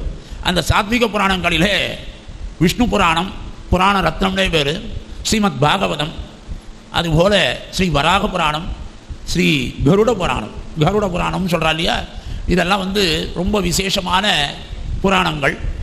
இந்த புராணங்களில் வராக புராணத்துக்கு ஏற்றம் அதிகமாக இருந்தாலும் புராண ரத்னம்னு நம்மளுடைய வைஷ்ணவ சித்தாந்தத்தில் பூர்வாச்சாரியர்கள் அதிகம் எடுத்து கையாண்டது ஸ்ரீ விஷ்ணு புராணமும் ஸ்ரீமத் பாகவதமும் தான். வராக புராணத்துக்கு அந்த அளவுக்கு ஏற்றம் கொடுக்கல. ஏன் கொடுக்கல அப்படின்றதையும் கொஞ்சம் யோசித்தோமானால், அதாவது ருக்வேதம், யஜுர்வேதம், சாமவேதம், இது மூணும் என்ன பண்ணும்னாக்கா தர்ம அர்த்த காம மோட்சன்றதுல இந்த தர்ம அர்த்த காமங்களெல்லாம் சங்கிரகமாக குறைத்து மோட்சத்தை அதிகமாக சொல்லக்கூடியது அந்த 3 வேதங்கள். அதர்வண வேதம் இருக்க, அது மோட்சத்தை குறைத்து தர்ம அர்த்த காமங்களை அதிகப்படியாக சொல்லும். இப்படியெல்லாம் நம்ம ஆச்சாரியர்கள் எடுத்து காமிச்சிருக்கா. அதுபோல் புராணங்கள்னு சொல்லும் பொழுது அதில் பலவிதமான சரித்திரங்களை சொல்லிட்டு வரும் பொழுது ஞானத்தை கொடுக்கக்கூடியதாக இருக்கணும். அதில் ஞானப்பிரான் கொடுக்கக்கூடிய வராக புராணம் சந்தேகமே இல்லை, வசத்தியானது தான். கொடுத்தவரே ஞானப்பிரான். அஜ்ஞானம் போகணும், சம்சயம் போகணும், சந்தேகங்கள் வரக்கூடாது, விபரியம் விபரீத ஞானம் வரக்கூடாது. இது 3த்தையும் தடுக்க வந்தவை தான் புராணங்கள். அந்த புராணங்களுக்குள்ளே வராக புராணம்னு சொல்லப்பட்ட வராக அவதாரத்தில் பெருமாள் எடுத்து அருளின புராணம். வராக அவதாரம் யாருக்காக எடுத்தார்? பூமி பிராட்டிக்காக எடுத்தார். பூமியை இரண்யாட்சன் கொண்டு போய் அதல சுதல விதல ரசாதல தலாதல பாதாளத்துக்கும் கீழே 7 உலகம் இருக்குது, மேலே 7 உலகம் இருக்குது. 14 லோகத்துக்கும் அதிபதி, மூல பிரகிருதிக்கும் மேலாக இருக்கக்கூடியவன், அண்ட குலத்துக்கு அதிபதியாக இருக்கக்கூடியவன் எம்பெருமான். அந்த பாதாளத்துக்கும் கீழே ஒரே இருட்டாக இருக்கும். அந்த பாதாளத்துக்குள்ளே பிரளய சமுத்திரத்துக்குள்ளே வரார் போல கொண்டு போய் பூமி பிராட்டியை ஒரு புடவையை மடித்து சுருட்டி பீரோக்குள்ளே வைக்கிறார் போல வச்சுக்கிட்டான். அங்கே பூமியில் தர்ம காரியங்கள் நடக்கணும், அனுஷ்டானங்கள்லாம் நடக்கணும். அது இல்லைன்னா பிரயோஜனம் இல்லை. அதனால் இந்த காரியங்கள்லாம் நடக்காமல் பூமியே மறைச்சிட்டான்னாக்கா தேவர்களுக்கும் அவளுக்கு பூவா கிடைக்காது. கீழே இருக்கிறவா, இங்கே இருக்கிறவா எல்லாம் சேர்ந்து நிலத்தேவர் வணங்கும். அதனால் நிலத்தேவர்களாக இருக்கிற நம்ம போய் சேவித்து நம்ம பண்ணக்கூடிய கர்ம அனுஷ்டானங்கள் அவளுக்கு போய் சேரும். அர்க்கியம்ன்றதுலேருந்து அதுக்கு தான் கணக்கு. நித்திய கர்ம அனுஷ்டானங்களை பண்ணுன்னு அதுக்கு தான் சொல்கிறார். அப்பேற்பட்ட உயர்ந்த ஒரு இதெல்லாம் காரியங்கள்லாம் மறைந்து போகும்பொழுது பூமி பிராட்டியை தூக்கிண்டு திரும்பவும் உத்தாரணம் பண்ணணும் அப்படின்றதுக்காக பெருமாள் எடுத்தது தான் வராக அவதாரம். வேறு எதற்காகவும் வராக அவதாரம் இல்லை. பெருமாள் வேறு எந்த காரணத்துக்கும் எடுக்கலைன்றதை நல்லா புரிஞ்சுக்கணும். வராக அவதாரமானது பூமி பிராட்டியை உத்தரிப்பதற்காக வந்தது அப்படிங்கிறார். சிலம்பினிடைச் சிறுபரல் போல் பெரிய மேரு திருக்குளம்பில் கனகனப்ப திருவாகாரம் குலுங்கா நிலமடந்ததனை இடந்து புல்கி கோட்டிடை வைத்தருளிய எங்கோமான் கண்டீர். பெரிய திருமொழி 448 திருத்தத்தி அம்பலத்தை செங்கன்மால் இடத்துல 1285வது பாசுரம். எடுத்து பார்த்தெல்லாம் தெரியும். அந்த பாசுரத்தில் சுவாமி சாதிக்கிறார் திருமங்கை ஆழ்வார். அதாவது மேருமலை இருக்க இந்த வராக அவதாரமானது சாதாரண நம்ம நினைக்கிற வராக அவதாரம் அல்ல. வராகம்ன்றது எப்படி இருந்ததுன்னு கேட்டால் அதுக்கு என்ன சொல்கிறாருன்னா, எப்படி திருவிக்ரம அவதாரம் வந்ததோ அதுபோல் பன்மடங்கு பெருசாக இருக்கக்கூடிய வராகம் அது. பூமி பிராட்டியை தூக்கின்னு வராருன்னா அந்த பூமி எவ்வளோ பெரிய கிலோமீட்டரில் இருக்குன்னு நமக்கு எல்லாருக்கும் தெரியாது. அமெரிக்கா எல்லா இடமும் பார்க்குறோமே 6 கண்டங்கள். இது அத்தனையும் ஒரு சின்ன பந்து போல தன்னுடைய தந்தத்து மேலே வராகத்தில் ஒரு சின்ன மல்லிப்பூனுடைய மொட்டு உட்காண்டிருக்கிறார் போல உட்காண்டுறதுன்றார். லீலையோத்தரதேனர் ஒரு லீலையை விளையாட்டாக தூக்கினார்னு சொல்கிறார். கஷ்டப்பட்டு பயில்வான்கள்லாம் இடம் தூக்குறாள். 300 கிலோ பவுண்டு தூக்குறேன்னு பயில்வான்கள் மல்யுத்த வீரர்கள்லாம் அந்த மாதிரி தூக்கலை. கஷ்டப்பட்டு மூச்சு வாங்கிட்டு தூக்கலை. அப்படி தூக்கிறதுக்கு வந்த திருமேனியானது அவருடைய திருமேனியில் காலில் ஒரு கொலுசு போட்டுருக்கார், சதங்கை. அந்த தண்டையில் கல்லெல்லாம் கோத்து குழந்தைகளுக்கு ஜல் ஜல் நடக்கிறதுக்காக போட்டுருப்பா இல்லையா, கொலுசில் சில கல்லெல்லாம் போட்டிருப்பாரு. அதுபோல் அந்த கல்லில் ஒரு கல் எதுன்னு கேட்டால் திருமங்கை ஆழ்வார் சொல்கிறார், அது மேருமலையை தூக்கி ஒரு கல்லாக போட்டுருக்காராம். சிலம்பினிடை சிறுபரல் போல் பெரிய மேரு திருக்குளம்பில் கனகனப்ப திருவாகாரம் குலுங்கா. அப்படி உடம்புல இருக்கிற ஆபரணங்கள்லாம் அப்படியே குலுங்கி நடக்கிறது. அவ்வளோ பெரிய உருவம் எடுத்திருக்கார். சிலம்பு முதல் கலனணிந்தோர் செங்கன் கொன்னம் திகழ்ந்ததன திருவுருவம் பண்ணியாகி இளங்குபவி மடந்ததனை எய்த்திடை வைத்தருளிய எம் ஈசன் காண்மின். இது தேரெழுந்தூர் பாசனத்தில் கோசக நடத்தில் வரும்பொழுது 784 பெரிய திருமொழி. அங்கேயும் இப்படி சாதிக்கிறார். அப்பேற்பட்ட ஞானத்தின் ஒளி நினைவார் என் நாயகரேனார் 2:6. ஏனத்தின் உருவாகி நிலமங்கை எழில் கொண்டான் வானத்தில் அவர் முறையால் மகிழ்ந்தேத்தி வலம் கொள்ளான் ஞானத்தின் கடல் மல்லை தலசயனத்து உரைகின்றார் ஞானத்தின் ஒளி உருவை நினைவார் என் நாயகரே. ஞானம் போகணுன்னா வராக அவதாரம். இதனால் தான் நாமம் வச்சுக்கோங்க. அதனால தான் பெரியாழ்வார் என்ன பண்ணாருன்னா, அவர் வேதமே கற்றுக்கலை. பெரியாழ்வார் வேதம் எங்கேயும் போய் அத்தியனம் பண்ணலை. ஆனால் பெருமாள் வந்து அவருக்கு பரதத்துவ நிர்ணயம் பண்ணுவதற்கு அனுகிரகம் பண்ணினார். அதை அவரே தன்னுடைய பாசுரத்தில் சொல்கிறார். எயிற்றிடை பணி கொண்ட எந்தை இராப்பகல் ஓதிவித்து என்னை பயிர்த்தி பணி செய்ய கொண்டான்னார். வராக பெருமாளே வந்து எனக்குள்ளே உட்காண்டு இரவும் பகலுமாக எனக்கு ஓதிவித்தான்னு சொல்கிறார். அப்போ ஞானம் போகணும். வைஷ்ணவத்தில் ஞானம் சிறக்கணும்னா வராக பெருமாளை பிடிச்சிக்கோங்க. வராக பெருமாள்னா ரொம்ப வசதி அவர் தான். அவருக்கு இணையாக இன்னொரு அவதாரம்னா அது அயக்ரீவ அவதாரம். இவ்வளவு தான். 2 பேருமே வராகமும் அயக்ரீவனும் சரி, 2 பேருமே ஞானத்தை கொடுக்கக்கூடியவா, ஞான ஆனந்தமயமான தேவன் அப்படின்னு சொன்னால் இந்த 2 அவதாரங்கள். அதில் இந்த வராக அவதாரமானது பூமி பிராட்டியை தூக்கிண்டு வரும்பொழுது இந்த கலிகாலத்துக்கு எது சிறந்ததோ அதை எடுத்து சொல்லியிருக்கார். அதனால் கானஸ்வரூபமான உபாயமே உபாயம் அப்படிங்கிறத சொன்னதுனால தான் ஆண்டாள் அவதாரம் பண்ணுவதற்கு மூல காரணமே இந்த வராக புராணம் தான். ஆண்டாள் அவதாரம் பண்ணுவதற்கு மூல காரணம் இந்த வராக புராணம். திருப்பாவை நமக்கு கிடைப்பதற்கு காரணம் வராக புராணம். நாச்சியார் திருமொழி கிடைப்பதற்கு காரணம் வராக புராணம். அந்த வராக புராணத்திற்கு காரணம் திருக்குறுங்குடி நம்பிதான். நம்பியை தென் குறுங்குடியின் அச்சம்பொனே திகழும் திருமூர்த்தியை உம்பர் வானவர் ஆதியன் ஜோதியை எம்பிரானை என் சொல்லி மறப்பனோ. மறக்க முடியாத சுந்தர பரிபூர்ணனாக இருக்கக்கூடிய நம்பி அந்த திருக்குறுங்குடி நம்பிதான் காரணம். ஏன் என்றால் வராக புராணத்தில் இருக்கக்கூடிய விசேஷமான ஒரு அத்தியாயம் 139வது அத்தியாயம் கைசிக மாகாத்மியம்னு பேர். அதுவும் இந்த வராக புராணத்துக்குள்ளே தான் இருக்குது. கைசிக புராணம் கிடையாது. கைசிக பண் என்பதிலே பாடி மோட்சத்திற்கு போகக்கூடிய வழியை எந்த ஜாதி என்று பார்க்காமல் இருப்பதுதான் வைஷ்ணவம். வைஷ்ணவத்தில் ஜாதி கிடையாது. நல்லா பார்க்கணும். மற்ற இதெல்லாம் இருக்கக்கூடிய அளவுக்கு இங்கே எதுவுமே கிடையாது. வைணவத்தில் யாருமே ஜாதியை பார்க்காததுன்னு சொன்னால் அது ஸ்ரீ வைஷ்ணவம் தான். சுவாமி வேதாந்த தேசிகனே என்ன சொல்கிறார்? திருமால் தாளில் தலை வைத்தேன் சடகோபன் அருளாளே என்றார். 4வது வர்ணத்தில் சேர்ந்தவர் தான் நம்மாழ்வார். அவருடைய அருளால் தான் நான் திருமால் தாளில் தலை வைத்தேன் என்றார்.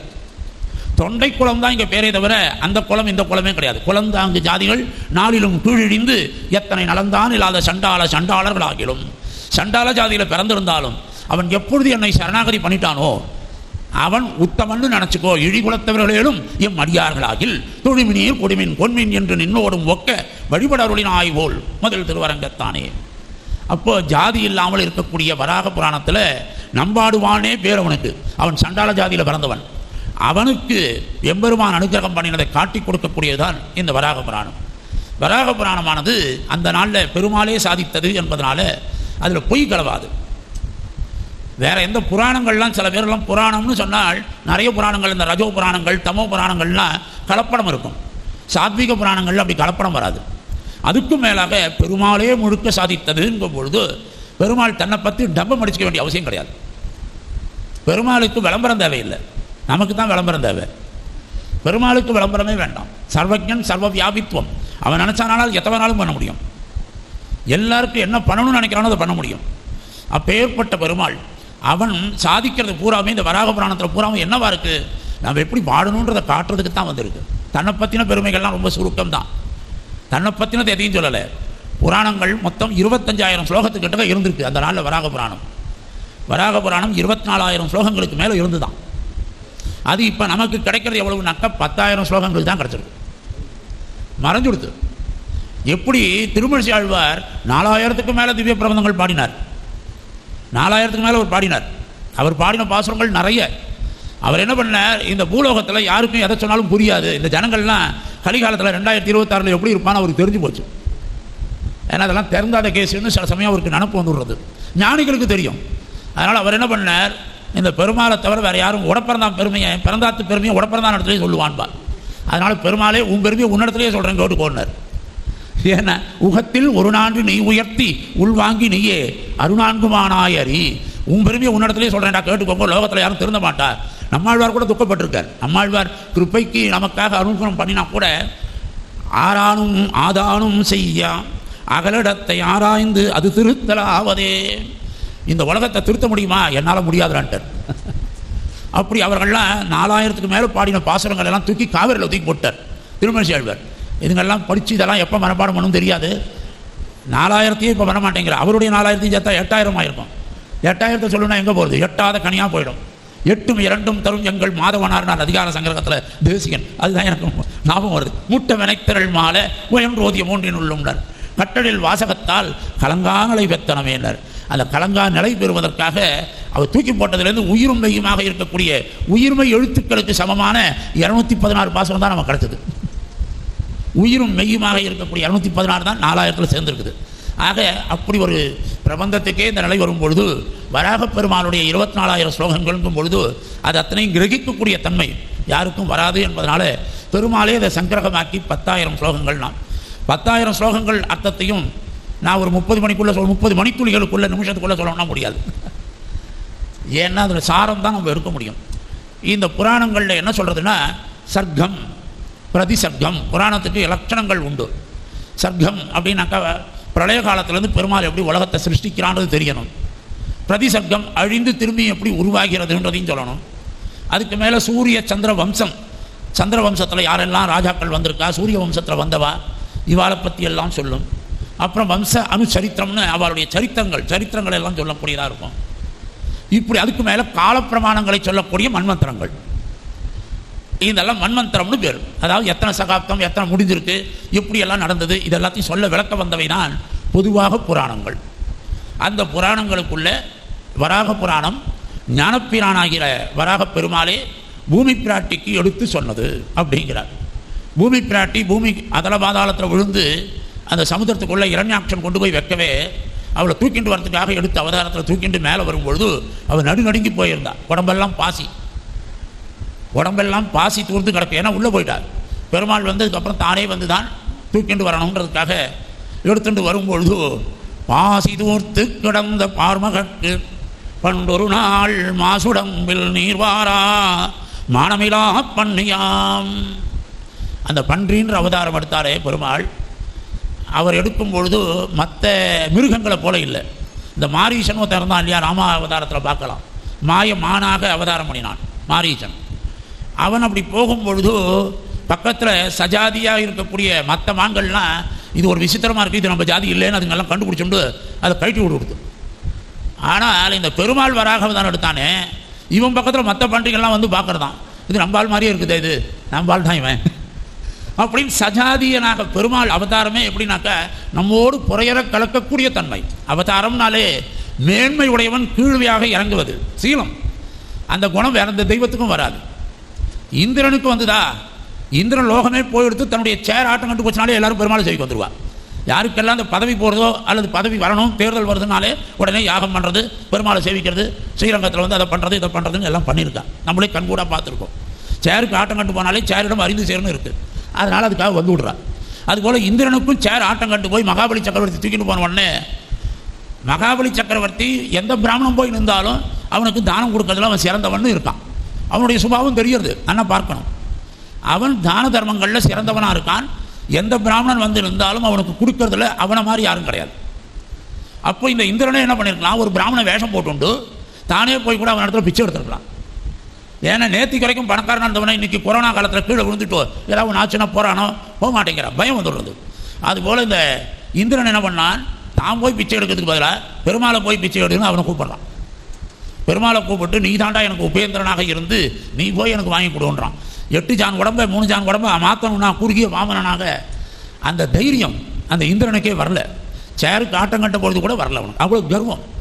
ஆனால் எம்பெருமானுடைய அவதாரங்கள் எந்த இடத்துல எடுத்து பார்த்தாலும் சரி, மேன்மை உடையவனாக இருக்கிறவன் நீர்மை உடையவனாக எளிமையனாக வந்து நிற்கிறான்.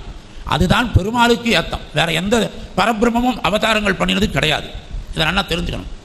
அப்போ பர தத்துவம்னாலே எம்பெருமான் நாராயணன் அப்படிங்கிறது நல்லா தெரிகிறது. அந்த நாராயணன் வராக அவதாரம் எடுக்கும் பொழுது மற்ற பன்றிகள் எல்லாமும் தன்னுடைய ஜாதின்னு சொல்லும்படியாக மானமிலா பன்றியாகும். அப்படி ஒரு அவதாரத்தில் எடுத்து பாசி தூர்த்து கடந்த பார்மகற்றினர். பண்டொரு நாள் மாசுடம்பில் நீர்வாரா மானமிலா பன்றியாம் தேசுடைய தேவர் திருவரங்கச் செல்வனார்.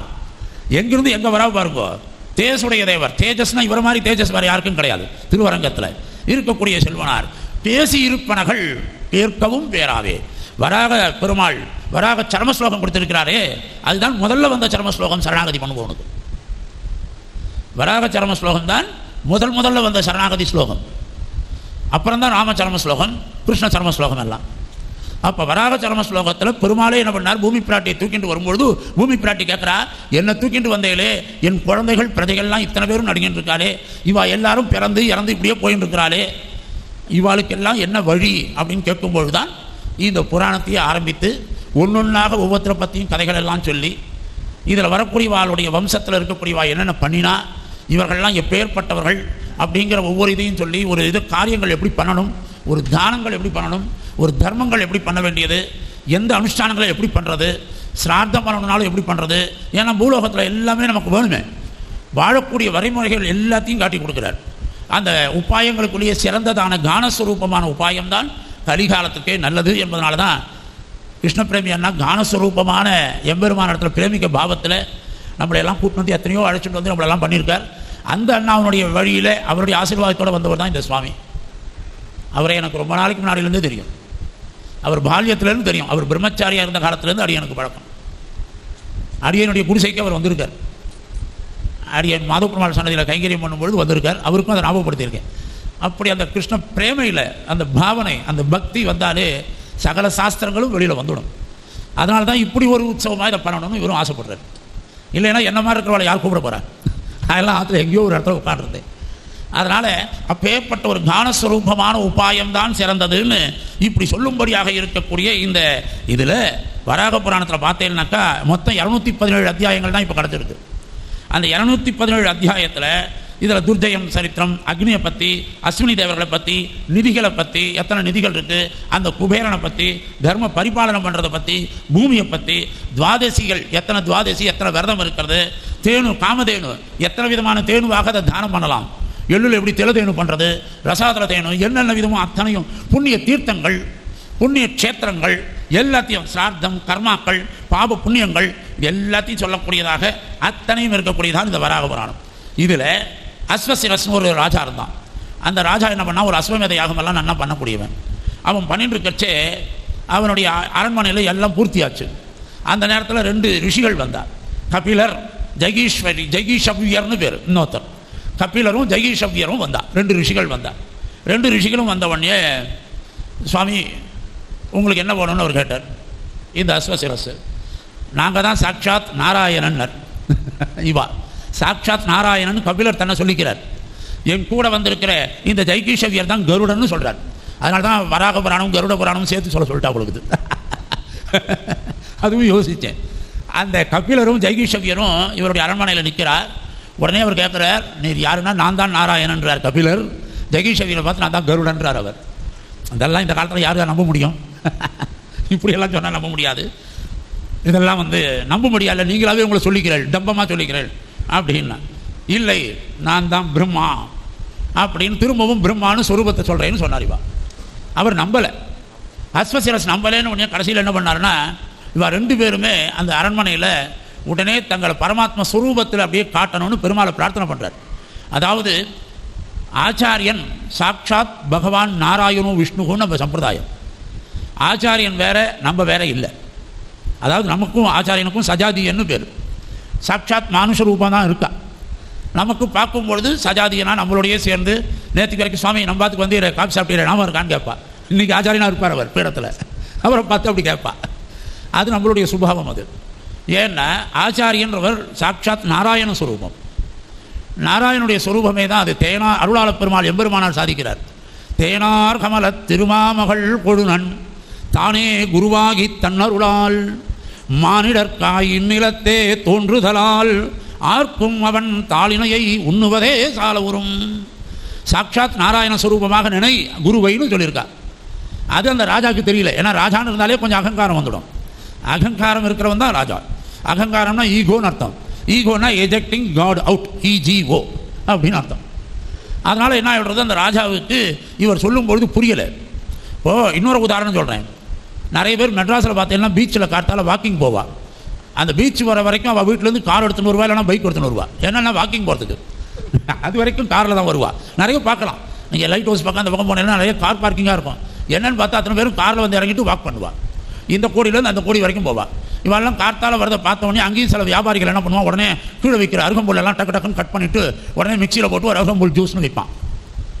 அந்த அருகம்புல்லில் மாடும் சாப்பிட்றது, மனுஷா இவாளும் சாப்பிட்றாரு. மாடு பால் கொடுக்கறது, இந்த மனுஷன் பால் கொடுக்குறானோ இல்லை. அதுபோல் சஜாதியனாக நம்மோடு ஆச்சாரியர் இருந்தாலும் ஆச்சாரியனுக்குன்னு ஒரு ஞானம் பக்தி வைராக்கியத்தோட அந்த ஞானத்தை கொடுக்கக்கூடியவன் எம்பெருமான். நம்மளை மாதிரியே நினச்சிடக்கூடாது. அந்த அகங்காரம் மமக்காரம் வந்ததுனால இந்த அஸ்வசிரஸ் என்ன பண்ணினா, இவர் நாராயண ஸ்வரூபம்னு காட்டின உடனே இவர் நம்பலை. யார் நாராயணனா? அதெல்லாம் நம்ப முடியாது சாமி, நீரெல்லாம் உங்களுடைய மாயையினால் பண்ணுறீங்கன்னா. இல்லைடா நான் தான் பிரம்மஸ்வரூபம்னு அதையும் காட்டுறார். பிரம்மான்னு அதையும் காட்டுறார். பிரம்மத்தையே படைச்சது நான் தான். அதுலேயும் நம்பலை. இதெல்லாம் உங்கள் யோக வித்தியினால் பண்ணுறீர். சில பேர் இப்படி கையில் அப்படியே நகை வர வைக்கிறேன், அதை வர வைக்கிறேன். நம்ம ஆச்சாரியெலாம் அதெல்லாம் வர வைக்க மாட்டா, பெருமாளை செய்வின்றுவா. இதுதான் நம்ம ஆச்சாரியனுக்கும் மற்றவாளுக்கும் உள்ளது. அதனால் என்ன பண்ணுறா, இவர் உடனே என்ன பண்ணார், அந்த விஸ்வரூபம் எடுத்து காட்டுறார். விஸ்வரூபம் எடுத்து காட்டும்பொழுது பெருமாளை போலேயே கபிலர் விஸ்வரூபம். கபிலரே சாட்சாத் விஷ்ணுனுடைய சொரூபம் தான். வேத வியாசரே வியாசாய விஷ்ணு ரூபாய தான். அதனால் அந்த விஸ்வரூபத்தை எடுத்து காமிச்ச உடனே அவனே அவனுக்குள்ளே இருக்கிறார். அந்த அஸ்வசிரசும் பார்த்துட்டு கையை கூப்பிட்றான், சுவாமி அப்படின்னா. அதாவது பரதத்துவமானது எங்கும் வியாபித்து இருக்கக்கூடியது, சர்வ வியாபியானவன், வராக ஸ்வரூபியாக இருக்கக்கூடியவன். அவனுடைய இதனால் அவன் கொடுக்கக்கூடிய அந்த சரீரம், இந்த சரீரத்தில் நன்றாக இருக்கும் பொழுதே உடம்பெல்லாம் மெய் மனம் வாக்கு கர்மம்னு சொல்கிறாரியா, உள்ளம் உரை செயல் சிந்தையாலும் சொல்லாலும் செய்கையினாலும் தேவபிரானையே தந்தை தாயன் அடைந்தன. அதனால் மனசு வாக்கு கர்மம். அதனால தான் தூயோமாய் வந்து நாம் தூமலர் தூவி தொழுது வாயினால் பாடி மனத்தினால் சிந்திக்கேன்னு ஆண்டாள். அப்போ மூணுத்தினாலையும் திரிகரணங்களாலும் திரிகரண சுத்தியாக நன்றாக இருக்கும் பொழுது ஸ்திதே மனசே சுஸ்வஸ்தே சரீரே சதியோ நரகா. இந்த உடம்புல வராக பெருமாள் சாதிக்கிறார், இந்த உடம்பு நன்றாக ஸ்திதியில் இருக்கும் பொழுதே, கபவாத பித்தமெல்லாம் பேலன்ஸாக இருக்கும் பொழுதே, சின்ன வயசுலேயே நம்ம பெருமாளை அப்போதைக்கு இப்போதே சொல்லி வைத்தேன், அரங்கத்தரவணை பள்ளி யானே என்று அந்த இளமையிலேயே கிளறொளி இளமை கெடுவதன் முன்னம் அப்படி சொல்லும்படியாக இருக்கக்கூடிய அந்த எம்பெருமானிடத்தில் சரணாகதி பண்ணணும்.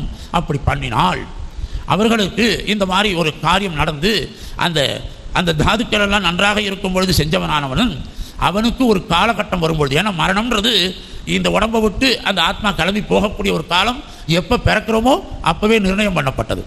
இது தனியாக நமக்கு வாய்தா போட முடியாது. எந்த பேஸ் மேக்கர் வச்சா 20 வருஷம் லைஃப் இருக்குன்னு கூட பைபாஸ் சுண்டு அது அடுத்த நாளே போனவாலும் இருக்கா. பேஸ் மேக்கர் வச்சு போனவாலும் இருக்கா. அடியனுக்கு பார்த்துருக்கேன், என் கூட இருந்தவாள். அதனால் யாருக்கு எப்போன்னு தெரியாது. எப்போ வரும்னு தெரியாது. ரெண்டுத்துக்கு மட்டும் சொல்லியிருக்கா நம்ம சம்பிரதாயத்தில். ஒன்று இங்கிலீஷில் சொன்னால் தான் புரியுது. இப்போலாம் ரொம்ப சாஸ்திராத்மா மணிப்பிரபாலமெல்லாம் சொன்னால் யாருக்கும் புரியாது. லேர்னிங் அண்ட் ஏர்னிங், இது ரெண்டுத்துக்கும் நம்ம ஆயுஷை பற்றி நினைக்காமல் வாழணும். சம்பளம் வருன்ற ஒரு நம்பிக்கையில் தானே வேலைக்கு போகிறா. 1ஆம் தேதி சம்பளம் வந்துடும், 30 கிரெடிட் ஆகிடும், 30ஆம் தேதி சண்டேவாக வந்தால் 29 ஆகிடும் அப்படின்லாம் ஆசைப்படுறோம் இல்லையா. அந்த லேர்னிங் அண்ட் ஏர்னிங் வந்து மரணத்தை பற்றி நினைக்கக்கூடாதுன்ற. அதுபோல் நம்ம நன்றாக இருக்கும் பொழுதே எம்பெருமானுடைய திருவடி கீழ் வந்து சேர்ந்தோமானால் நமக்கு காஷ்டபாஷான சந்நிபம், இந்த உடம்பு கட்டையாக போகும் பொழுது, அந்த உடம்பில் இருக்கக்கூடிய ஆத்மா அப்படியே அந்த பிராணன் கிளம்பும் பொழுது இந்த உடம்பெல்லாம் அப்படியே சில்லிட்டு போயிடுறது. போகிற நேரத்தில் இவனுக்கு வேறு வழி கிடையாது. அதனால தான் என்ன பண்ணுறார், இந்த ஆத்மா செத்து போகிற நேரத்துலையும் பக்தி யோகத்தில் இருந்தால் என்ன ப்ராப்ளம்னாக்கா, செத்து போகிற நேரத்துலையும் பெருமாளையும் நினைக்கணும். இதுலேயே வராக புராணத்தில் கூட, இதே வராக புராணத்தில் இன்னொருத்தன் ஒரு ராஜாவை பற்றி சொல்கிறார். அந்த இடத்துல அவன் என்ன பண்ணிட்டான், செத்து போகிற நேரத்தில் நாராயணின்னு அவள் ஆத்துக்காரி பேர், அவள் ஆத்துக்காரியை நாராயணான்றதுக்கு வேலை நாராயணின்னு நினச்சி விட்டான் ஆத்துக்காரியார். அதனால் அடுத்த ஜென்மா எடுத்தான். ஆத்துக்காரியோட தொடர்புன்னு வராக புராணத்திலே வருது. இதெல்லாம் தெரிஞ்சுக்கணும். நாராயணா ஓ மணிவண்ணா, அந்த நாராயணான்ற வார்த்தையை சொல்லியிருந்தானால் அஜாமிலனுக்கு வந்தால் போல் வந்திருக்கும். ஏன்னா பெருமாள் வந்து ஒரு பைத்தியம். பெருமாளுக்கு என்ன ஒரு குணம்னாக்கா, கெட்ட குணம் என்னன்னாக்கா, தன்னுடைய பேரை யார் எப்படி சொன்னாலும் சரி என்ன சொல்லிட்டான் அதனால் அவனுக்கு அனுகிரகம் பண்ணணும். ஏன்னா அவன் சொல்லி ஆரம்பிச்சான், அவன் வாயில் வராதே. என் ஊரை சொன்னாய், என் பேரை சொன்னாய், என் அடியார்களுக்கு ஒதுங்க நிழலை கொடுத்தாய் என்றா போலே மடிமாங்காயிட்டு இத்தனை அடியரானார்க்கு இறங்கும் நம் அரங்கனாய பித்தனை பெத்தும் அந்தோ பிறவியுள் விளங்குமாறே. எத்தனை அடியரானார், இத்தனை அடியரானார். வெறும் கோவிந்தான்னு திருமணிட்டு போகிறத பார்த்து கூட கேள்வி பண்ணிடுவா சில பேர், கோவிந்தான்னு. அப்போ நான் என்ன பண்ணுவேன்னாக்கா, இன்னும் 2 தடவை சொல்லுப்பான்பேன். ஏன்னா அவனுக்கு அதை சாக்கிட்டாவது அந்த கோவிந்தநாமம் சொல்லும்படியாக பெருமாள் பண்ணுறான் இல்லையா. அடியேனுட்டு போன திருமணுக்காக அவன் கோவிந்தநாமம் சொல்லிக்கிறான்னா அது ஒரு புண்ணியம் அவனுக்கு. நல்லபடியாக அதை புண்ணியம்னாக்கா உடனே மோட்சம் கிடைக்காது. நல்லா புரிஞ்சுக்கணும், நல்லா நம்ம ஞாபகத்தில் வச்சுக்கணும். நம்ம செய்யக்கூடிய புண்ணியங்கள் எல்லாம் நல்ல பிறவிக்கும் சத்கர்மாக்களுக்கும் தான் உதவும். அது வந்து நமக்கு கதியை கொடுத்துருன்னு சொல்ல முடியாது. ஒரு கருப்பு சால்வையை போட்டுண்டு கடவுளே இல்லைன்னு சொன்னவங்க கூட இறக்கும் தருவாயில் மஞ்சள் சால்வையை போட்டுண்டு ராமானுஜான்னு சொன்னதுனால ஒரு நல்ல நாளில் செத்து போயிட்டான்றதுக்காக மோட்சம் உண்டானா கிடையாது. நல்லா தெரிஞ்சுக்கணும். அதுக்கு ஒரு 5 பாயிண்ட் வாங்கியிருக்கான். அந்த கிரெடிட் கார்டெலாம் யூஸ் பண்ணினா நமக்கு ஒரு reward points, edge points, loyalty பாயிண்ட்ஸ்னு கொடுக்குறா இல்லையா. அதுபோல் அந்த பாயிண்ட் சேர்க்கலாம், அவ்வளவுதானே தவிர அந்த பாயிண்ட்டை மெச்சூரிட்டி ஆகிறதுக்கு முன்னாடி நம்ம என்ஜாய் பண்ணணும், இல்லைன்னா அதுவும் லேப்ஸ் ஆகிடும். அதுபோல் இந்த பாயிண்ட்ஸ் எல்லாம் பல ஜென்மாக்களில் ஜென்ம பரம்பரைகளிலே பொன்வாணியன் பொன்னை உரைகளிலே உரைத்து மெழுகாலே எடுத்து பால் கழஞ்சென்னு திரட்டுமா போலே புள்ளைலோகாச்சாரியார் சாதிக்கிறார். இந்த தங்க நகை வியாபாரம் பண்ணுறவெல்லாம் இருக்கா இல்லையா, பூக்காரிட்ட பழக்காரிட்டெல்லாம் வியாபாரம் பேரம் பேசி வாங்குவோம். நகை கடைக்கு போனால் பேரம் பேச மாட்டோம். அங்கே போகும்போதே கார்டெல்லாம் எடுத்துகிட்டு போகிறோம் கரெக்டாக. அவளும் நமக்கு உடனே கூல்ட்ரிங்க்ஸ் அது இது எல்லாம் கொடுத்து நம்மளை உட்கார வச்சுடுவா. நல்லா கையை கொப்பி நல்லா பேச வைப்பா. எல்லாம் பண்ணும்போது நம்மளும் அவகிட்ட பழைய நகையை கொடுத்து எக்ஸ்சேஞ்ச் மேலான்னு வேறு நடத்துவாள். அப்போ அந்த பழைய நகையை கொடுத்துட்டு புது நகை வாங்குவோம். பழைய நகையை கொடுக்கும்பொழுது அவள் என்ன பண்ணுவான்னா உரசி பார்ப்பா. பெரியாழ்வார் சொல்கிறார், பொன்னை கொண்டு உரைகள் மீதே நிறமிழ உரைத்தாள் போல். அந்த உரை கல்லில் உரசி பார்க்குறா, ஒரு கல்லில் வச்சு அந்த உரசி பார்த்துட்டு அதுக்கு ஒரு வேல்யூவேஷன் போடுறார்.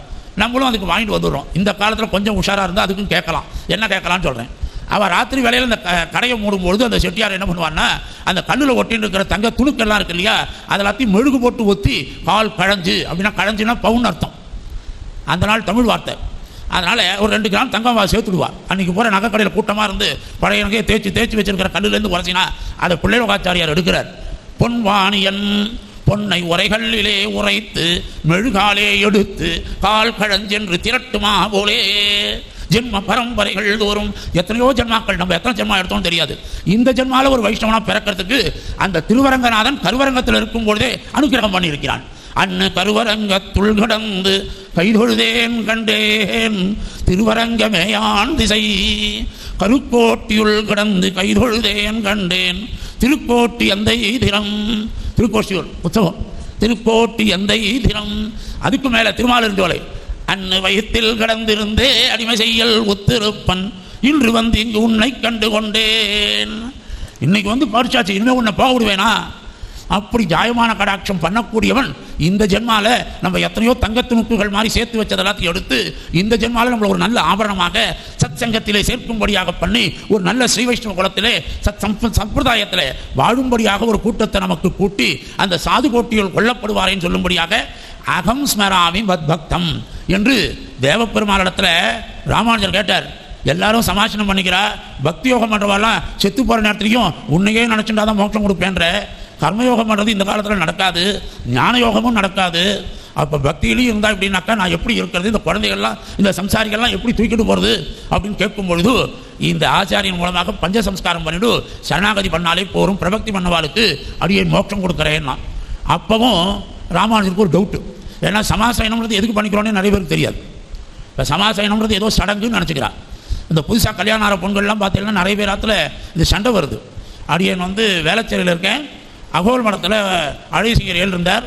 அவள் மடத்து சம்பிரதாயத்தில் புதுசாக கல்யாணம் ஆன மாட்டு பொண்ணை கூட்டிகிட்டு போனால் பஞ்சசம்ஸ்காரம் பண்ணுறதுக்கு அவர் உடனே பண்ணிட்டாருன்னு உடனே அந்த மாட்டு பொண்ணு என்ன பண்ணால் ஃபோன் எடுத்தா. அவள் அம்மாவுக்கு ஃபோன் பண்ணி மாமியார் மாமனாருமா சாமியார்கிட்ட கொண்டு போய் சூடு வச்சுக்கா எனக்கு அப்படின்னு அவள் சொல்லி அவள் வந்து சண்டை போட்டு அந்த சண்டையை அடியன் மத்தியஸ்தம் பண்ணி வச்சேன். இதெல்லாம் கதைக்காக சொல்கிறதில்ல, அடியன் எப்பவும் கதையெல்லாம் சொல்ல மாட்டேன், உண்மையாக தான் சொல்கிறேன். அவளுக்கு அதுக்கப்புறம் விளக்க வச்சேன். பஞ்சசம்ஸ்காரம்ன்றதே ஆத்ம விவாகம்னு பேர். ஆத்மாவுக்கு கல்யாணம் பண்ணி வைக்கிறார் ஆச்சாரியன். அப்படி ஒரு கல்யாணத்தை. அதனால் ராமானுஜன் என்ன பண்ணார், பஞ்சசம்ஸ்காரம் பண்ணிக்கிறதே இப்போ என்ன ரேட்டு கொடுக்கணும்னு கேட்குறா. ஆச்சாரியத்தில் என்ன சம்பாவனை வைக்கிறது இதெல்லாம் கேட்க ஆரம்பிச்சா. ஸ்டைலாக போயிடுச்சு, நாகரிகமான உலகம் இது. அதனால் ராமானுஜருக்கு அன்றைக்கே தெரிஞ்சு கொடுத்தோம். சுவாமி ராமானுஜன் என்ன பண்ணார், சரி பஞ்சசம்ஸ்காரம் பண்ணிக்கிறா, சரணாகதி பண்ணி விட்றா, பிரபக்தி பண்ணி விட்றா. இந்த பிரபக்தி எப்போ பண்ணுறதுன்னு வேறு தேசிக சம்பிரதாயத்தில் ஒரு விசாரம் உண்டு. தேசிக சம்பிரதாயத்தில் தனியாக ஒரு பிரபக்தின்னு வச்சுருக்கார் தேசிகன் அனுஷ்டானத்தில். தென்னாச்சாரிய சம்பிரதாயத்தில் அது ஒன்றுமே கிடையாது, டைரெக்டாக பஞ்சசம்ஸ்காரத்திலே சரணாகதின்ட்டா. அப்போ தேசிகன் எப்போ பண்ணலாம்னு நினச்சா அவள் என்ன சொல்கிறா, நாங்கள்லாம் ரிட்டையர் ஆனதுக்கப்புறம் பண்ணிக்கலாம்னு போனார். அது வரைக்கும் கையில் கேரண்டி கார்டு இருக்கான்னு நான் கேட்டேன் ஒரு சுவாமிகிட்ட. வாரண்டி கார்டு ஏதாவது வச்சுருக்கிறா 6 இயர்ஸ்க்கு அப்புறம் பண்ணுறதுக்குன்னு. அந்த மாதிரி இல்லையே. எல்லையில் வாசல் குறுகச் சென்னால் எத்தி நமந்தவர் 19 நில்லுமின் என்னும் உபாயம் இல்லை நேமியும் சங்கமும் வேந்தினானே. என்னிடத்துல ஒரு கேரண்டி கார்டு கூட கிடையாதுப்பான்னு பெரியாழ்வார் இப்போதே சொன்னேன்னார். அப்போ அதை எப்போ பண்ணிக்கணும்னு கேட்டால் அதையும் தேசிகனே சாதிக்கிறார். ரகசியத்ரய சாரத்தில் கிருத்திய அகிருத்திய அதிகரணத்தில் சதாச்சாரியன் அடியாக துவய உச்சாரணம் பிறந்த பின்பிலே பிரபக்தி பிறக்கிறதுன்னார். அதையே எடுத்து அமிர்தஸ்வாதினியில் சீலம் கவர்ந்த தேசிக தேசியின் பெருமையினால் தூளங்கலன்ன துரிதங்கன் மாய்ந்தன துஞ்சல் தரும் கோலங்கண்ட கூறிய காலம் குறித்து நின்றோம் இனிமேல் இங்கு பெறவோம் வேலை வண்ணனை மேவுது மேனார் வேதாந்த தேசிகன். அப்போ பரநியாசம் பண்ணிக்கோன்னார். அந்த பரநியாசம் பண்ணிடாதான் மறுபிறவி இல்லைன்னார். ஆக இந்த ரெண்டுமே ராமானுஜனுடைய மனசில் பட்டுது. இவ பரநியாசம் பண்ணிட்டாலும் சரி, பஞ்சசம்ஸ்காரம் பண்ணிட்டாலும் சரி, செத்து போறச்சே உன்னை நினைக்கிறேன்னா நீ மோட்சம் கொடுப்பியா அப்படின்னு ஒரு டவுட்டு. அதுக்கு அவர் என்ன சொன்னார், அகம் ஸ்மராமி பக்தம் நயாமி பரமாங்கதிம். அகம் ஸ்மராமி, அகம் சர்வஜனாய் சர்வசக்தனாய் பிராப்தனாகிய நான். பெருமாள் தான் நான்னு சொல்ல முடியும், நம்ம நான்னு சொல்லவே முடியாது. அந்த நான்ற வார்த்தைக்கு தகுதி யாருக்குனாக்கா பகவான் நாராயணன் ஒருவனுக்குத்தான் உண்டு. அதனால் நாம் அவனுக்குள்ளே தான் இருப்போம், நாம் அடியோம் தான் சொல்லணும். அதனால் அந்த நாராயணன் சொல்லுகிறார், வராக பெருமாள் சொல்கிறார், அகம் ஸ்மராமி மத் பக்தம். அந்த பக்தனை சரணாகதி பண்ணினவனை நான் ஸ்மரிக்கிறேன், நீ அதை பற்றி கவலைப்படாதேன்ட்டார். அப்படி கேரண்டி கார்டை வாங்கி கொடுத்தவர் சுவாமி எம்பெருமானார். அப்படி நமக்காக வராக பெருமாளுடைய சரம ஸ்லோகத்தையும் அவருக்கு தெரியும் எல்லாமே. இருந்தாலும் தேவப்பெருமாள் திருவாக்கிலேருந்து வரணும், பெருமாளே சாதிக்கணும்னு திருக்கச்சிலம்பி மூலமாக நமக்கு இந்த சம்பிரதாயத்தை காட்டி கொடுத்தாரே. அந்த வராக புராணத்தில் இந்த வராக சரம ஸ்லோகமும் உண்டு. கார்த்திகை மாதம் சுக்லபட்ச துவாதசியில் நம்பாடுவான் கைசிக பண்ணாலே பாடி மோட்சம் அவனுக்கு மட்டுமில்லை, ஒரு சோமசர்மா என்கிற பிராமணனுக்கு அந்த பிசாசாக இருந்தவனை அந்த பிசாசு ரூபத்திலிருந்து மனுஷ ரூபமாக மாற்றக்கூடிய தன்மை ஒரு தாழ்ந்த குளத்தில் சண்டால ஜென்மாவில் பிறந்தவனுக்கு இருக்கிறது என்பதை நிரூபித்து காட்டி வராக பெருமாள் சொல்றார், ஞானஸ்வரூபமான உபாயமே கலிகாலத்திற்கு சிறந்த உபாயம்னு சொன்னதுனால குன்றாத வாழ்வான வைகுந்தவான் போகம் தன்னை இகழ்ந்து ஆழ்வார் திருமகளராய் ஆண்டாள் அவதாரம் பண்ணி ஓங்கி உலகளந்த உத்தமனுடைய பரமன் அடிபாடி முகில்வண்ணன் பேர்பாடி என்று ஒரு தடவைக்கு 13 தடவை பாடி பாடி என்று ஞானஸ்வரூபமான உபாயமே வராக புராணத்தினுடைய சாரம். அதுவே நமக்கு தத்துவ ஞான உபதேசம் பண்ணக்கூடியதாக பரத்வ ஞான உபதேசமாக இருக்கக்கூடிய இந்த மாநாட்டிலே அதுவே சிறந்தது என்பதை இந்த வராக பெருமாளுடைய திருவாக்கிலிருந்து வந்த வார்த்தைகளிலிருந்து அடியேன் சங்கரகமாக சாதித்திருக்கிறேன். இதற்கு மேலாக அந்த வராக புராணத்திலேயே இந்த பிரேதமானால் சிரார்த்தம் பித்ருக்காரியம் பண்ண வேண்டியதுன்றதெல்லாம் சொல்லியிருக்கார். இதையே சூத மகாமுனிவர், சூத புராணிகர்னு பேர், வேதவியாசருடைய சிஷ்யர். அவரிடத்துல நைமிசாரண்யத்தில் நிறைய பேர் ரிஷிகள்லாம் நைமிசாரண்யத்தில் தான் உட்காந்துருப்பார், தியானம் பண்ணுவாங்க. எல்லாம் போனெல்லாம் வேறு எதுவுமே கிடையாது, வெறும் ஆரண்யம் தான், காடு. ஆரண்யம்னாலே காடுன்னு அர்த்தம், ஆனால் அதுவே வேதம்னு அர்த்தம். ஆரணசாரம்னு சொல்கிறார் இல்லையா, 5 கிழக்கியும் ஆரணசாரம் பரசமய பஞ்சுக்கணலின் பொறி பரகாலன் பணுவல்களே. பரகாலன் பணுவல்களே நமக்கு ஆரணம் தான். அப்பேற்பட்ட ஆரணத்தில் அங்கே ரிஷிகள்லாம் கூடியிருக்கும் பொழுது சூதர் வந்து நிற்கும் பொழுது அவர் இடத்துல கேட்குறா, இந்த கலிகாலத்தில் இந்த பூமியில் பல பேர் பலவிதமாக பிறக்கிறார், எல்லாரும் இப்படியோ வாழ்ந்துட்டுருக்கார். இப்படி வாழக்கூடிய வாழ்க்கையில் பிறக்கிறது செத்து போகிறதுன்றது நடக்கிறது. இதெல்லாம் இப்படியே போயின்னு இருக்கு. இவளுடைய வாழ்க்கை எப்படி வாழணும்னு தெரியலையே, எந்த காரியங்களை எப்போ செய்யணும், எப்படி செய்யணும்னு தெரியாமல் முறை தவறி வாழறாளே, இதெல்லாத்தையும் எப்படி போக்குறது, இதுக்கெல்லாம் என்ன வழி இருக்குது? இந்த ஆத்மான்றது நமக்குள்ள உடம்பு இருக்கிற வரைக்கும் தான் இதுக்கு, இந்த உடம்புக்கு ரெகக்னிஷன், ஒரு ஐடென்டிட்டி கார்டு மாதிரி இருக்கிறது தான் இந்த ஐடி கார்டு மாதிரி. இது உள்ளே இருக்கிற எஜமானன் யாரோ அவன் தான் பிராணன், ஜீவாத்மா. அவன் இருக்கிற வரைக்கும் தான் இந்த ஐடி கார்டுக்கு வேலிடு. இப்போ ரிட்டையர் ஆனால் ஐடி கார்டையும் பிடிங்கி விட்றாளா இல்லையா ஆஃபீஸெல்லாம்? அது வரைக்கும் ஐடி கார்டு வச்சுட்டு உள்ளே வான்பா, அதுக்கப்புறம் ஐடி கார்டு நாட் வேலிடு, உனக்கு கிடையாதுன்றவா. அதுபோல் இந்த சரீரமானது ஒரு சமயம் இல்லைன்னா ஒரு சமயம் அப்படியே கீழே விழத்தான் செய்யும். ஏன்னா இது பஞ்சபூதங்களால் ஆனது. இப்படி ஆகக்கூடிய சரீரத்துக்குள்ளே இருக்கிற ஆத்மாவுக்கு ஞாதா, அறிவுடையதுன்னு இருக்குது. அதுக்கு ஞானம் உண்டு, ஆனந்தம் உண்டு. இது அறியக்கூடிய தன்மை இருக்கக்கூடியதாக இருப்பதனால்தான் மனுஷன் மனிதனாக இருக்கிறான். அந்த ஞானமானது பசுக்கு கூட உண்டு, மிருகங்களுக்கும் உண்டு, எல்லாத்துக்கும் ஞானம் இருக்குது. அதுக்கு வேணுங்கிறது தான் அது சாப்பிடும். ஒரு பசுமாடு கூட ரொம்ப ஆற்றுல 4 நாளாக வச்சுருந்து ஆம்பியான் சாப்பிடாத பழையதை கொண்டு போய் ரோட்டில் வச்சோம்னா மாடோ நாயோ கூட சாப்பிட்றதில்லை இப்போல்லாம். ஏன்னா இப்போல்லாம் பழையது யார் வாங்கிக்கிறா? பிச்சைக்காரன் கூட ராத்திரி வேலை ஒத்தனை வருது இல்லை, எல்லாமே இலவசத்தில் கிடைக்கிறது, அதனால் எங்கேயும் வரமாட்டேங்கிறான். அப்படி அந்த மாடு கூட என்ன பண்ணும், மூந்து பார்க்கும், தனக்கு அது உகந்ததா அப்படின்றத பார்த்துட்டு தான் சாப்பிடும். இல்லைன்னா அது சாப்பிடாது. நம்ம தான் என்ன பண்ணுவோம், டயபெட்டிக்காக இருந்தால் கூட 2 மாத்திரையை போட்டுப்போம், அப்படியே இந்த ஸ்வீட்டை சாப்பிடுவோம், ஆற்றுல தான் கிடைக்காது. அப்படி மனுஷனுக்கு இப்படி ஒரு சபலம் தட்டும். அதுபோல் இந்த ஐடி கார்டாக இந்த சரீரம் இருக்க, இந்த சரீரத்துக்குள்ளே இந்த ஆத்மா இருக்கிற வரைக்கும் தான் இந்த சரீரத்துக்கு மதிப்பு, உறவு எல்லாம், பந்தம் சொந்த பந்தம் எல்லாம். இந்த சரீரத்துலேருந்து இந்த ஆத்மா கிளம்பிடுத்துனா இது வெறும் பிரேதம் தான். இது பிரேதம் தான் பேர். எப்போ எடுக்கிறேன் பாடியன்னு ரொம்ப நாகரிகமாக கேட்டுடுவா, கீழே இறக்கிடுவா. நேற்றுக்கு வரைக்கும் நம்மளே ஒரு சொந்த வீடு கட்டுறோம், நம்ம கஷ்டப்பட்டு சம்பாதிக்கிறோம், HBA அட்வான்ஸ் போடுறோம், அட்வான்ஸ் போட்டு நல்லா ஒரு வீடை கட்டிக்கிறோம் பங்களாவா. அதில் ஒரு 70,000 ஒரு டீ கூட்டில் ஒரு கட்டில் போட்டுக்கிறோம், அதில் ஒரு ஜென்ரல் ஒரு 60,000 வாங்கிக்கிறோம், அதுக்கு மேலே ஒரு போம் போட்டுக்கிறோம், படுத்துக்கிறோம். வெயில் ஜாஸ்தியாக இருக்குது, 45 டிகிரி, உடனே ரிமோட்டில் 16 இறக்கிக்கிறோம். ஏன்னா 16, 18 நமக்கு தேவைப்படுறது டிகிரி. அதுக்கப்புறம் ரொம்ப குளிர்ச்சுன்னா உடனே 25 ஏற்று அப்படின்னு பக்கத்தில் எழுந்து கூட போகிறது இல்லை. இப்போலாம் சுவிட்சை கூட, ஃபேன் சுவிட்சிலேருந்து எல்லாத்துக்குமே ரிமோட்டு, உட்காண்ட இடத்துல ரிமோட்டு எல்லாம். இப்படியே இருந்தால் ஏஐ ரோபோ வந்து கொடுத்து அதுங்க தான் இனிமேல் வேலை செய்யும். நம்ம எதுவுமே வேலை செய்ய மாட்டோம்னா அப்புறம் நம்ம எல்லோரும் செத்து போயிடுவோம், உடம்பெல்லாம் முடங்கி போயிடும். அதனால் ஏஐ என்ன சொல்கிறது, அது கடைசியில் என்ன நம்பாதேன்னு வேறு சொல்கிறது. அதையும் நீங்கள் நல்லா தெரிஞ்சுக்கணும். ஏஐ சொல்கிறது எல்லாத்தையும் நம்ம கேட்டுட்டோம்னா அது என்ன நம்பாதேன்றது. கூகுளோ வாட்ஸ்அப்போ ஃபேஸ்புக்கோ இதெல்லாம் ஆச்சாரியம் கிடையாது, எல்லாத்தையும் அதில் போய் தர முடியாது, எல்லாத்தையும் அது கொடுக்காது. ஆச்சாரியன் கண்ணதில் நேருக்கு நேரம் வந்து கொடுக்கக்கூடிய உபதேசத்துக்கு ஈடு இணையாக கூகுளும் கிடையாது, எதுவும் கிடையாது. எல்லாமே நம்ம தப்பான பாதையில் காட்டும். எத்தனையோ கூகுள் இதெல்லாம் செட் பண்ணி வண்டியில் போனவரெல்லாம் எங்கெங்கேயோ சந்து பந்தில் மாட்டின்றான்றதெல்லாம் கூட வருது. காரில் போய் தொப்புன்னு விழுந்து வரலாம் இருக்கா சமுத்திரத்தில். அந்த மாதிரி எந்த ஆச்சாரியனா காட்டி சமுத்திரத்தில் விழுந்தானே எங்கேயா சொல்ல முடியுமா? முடியாது. இதை நல்லா புரிஞ்சுக்கணும். செயற்கை நுண்ணறிவை நம்புறவா ஆச்சாரியனுடைய நுண்ணறிவை நம்பணும்.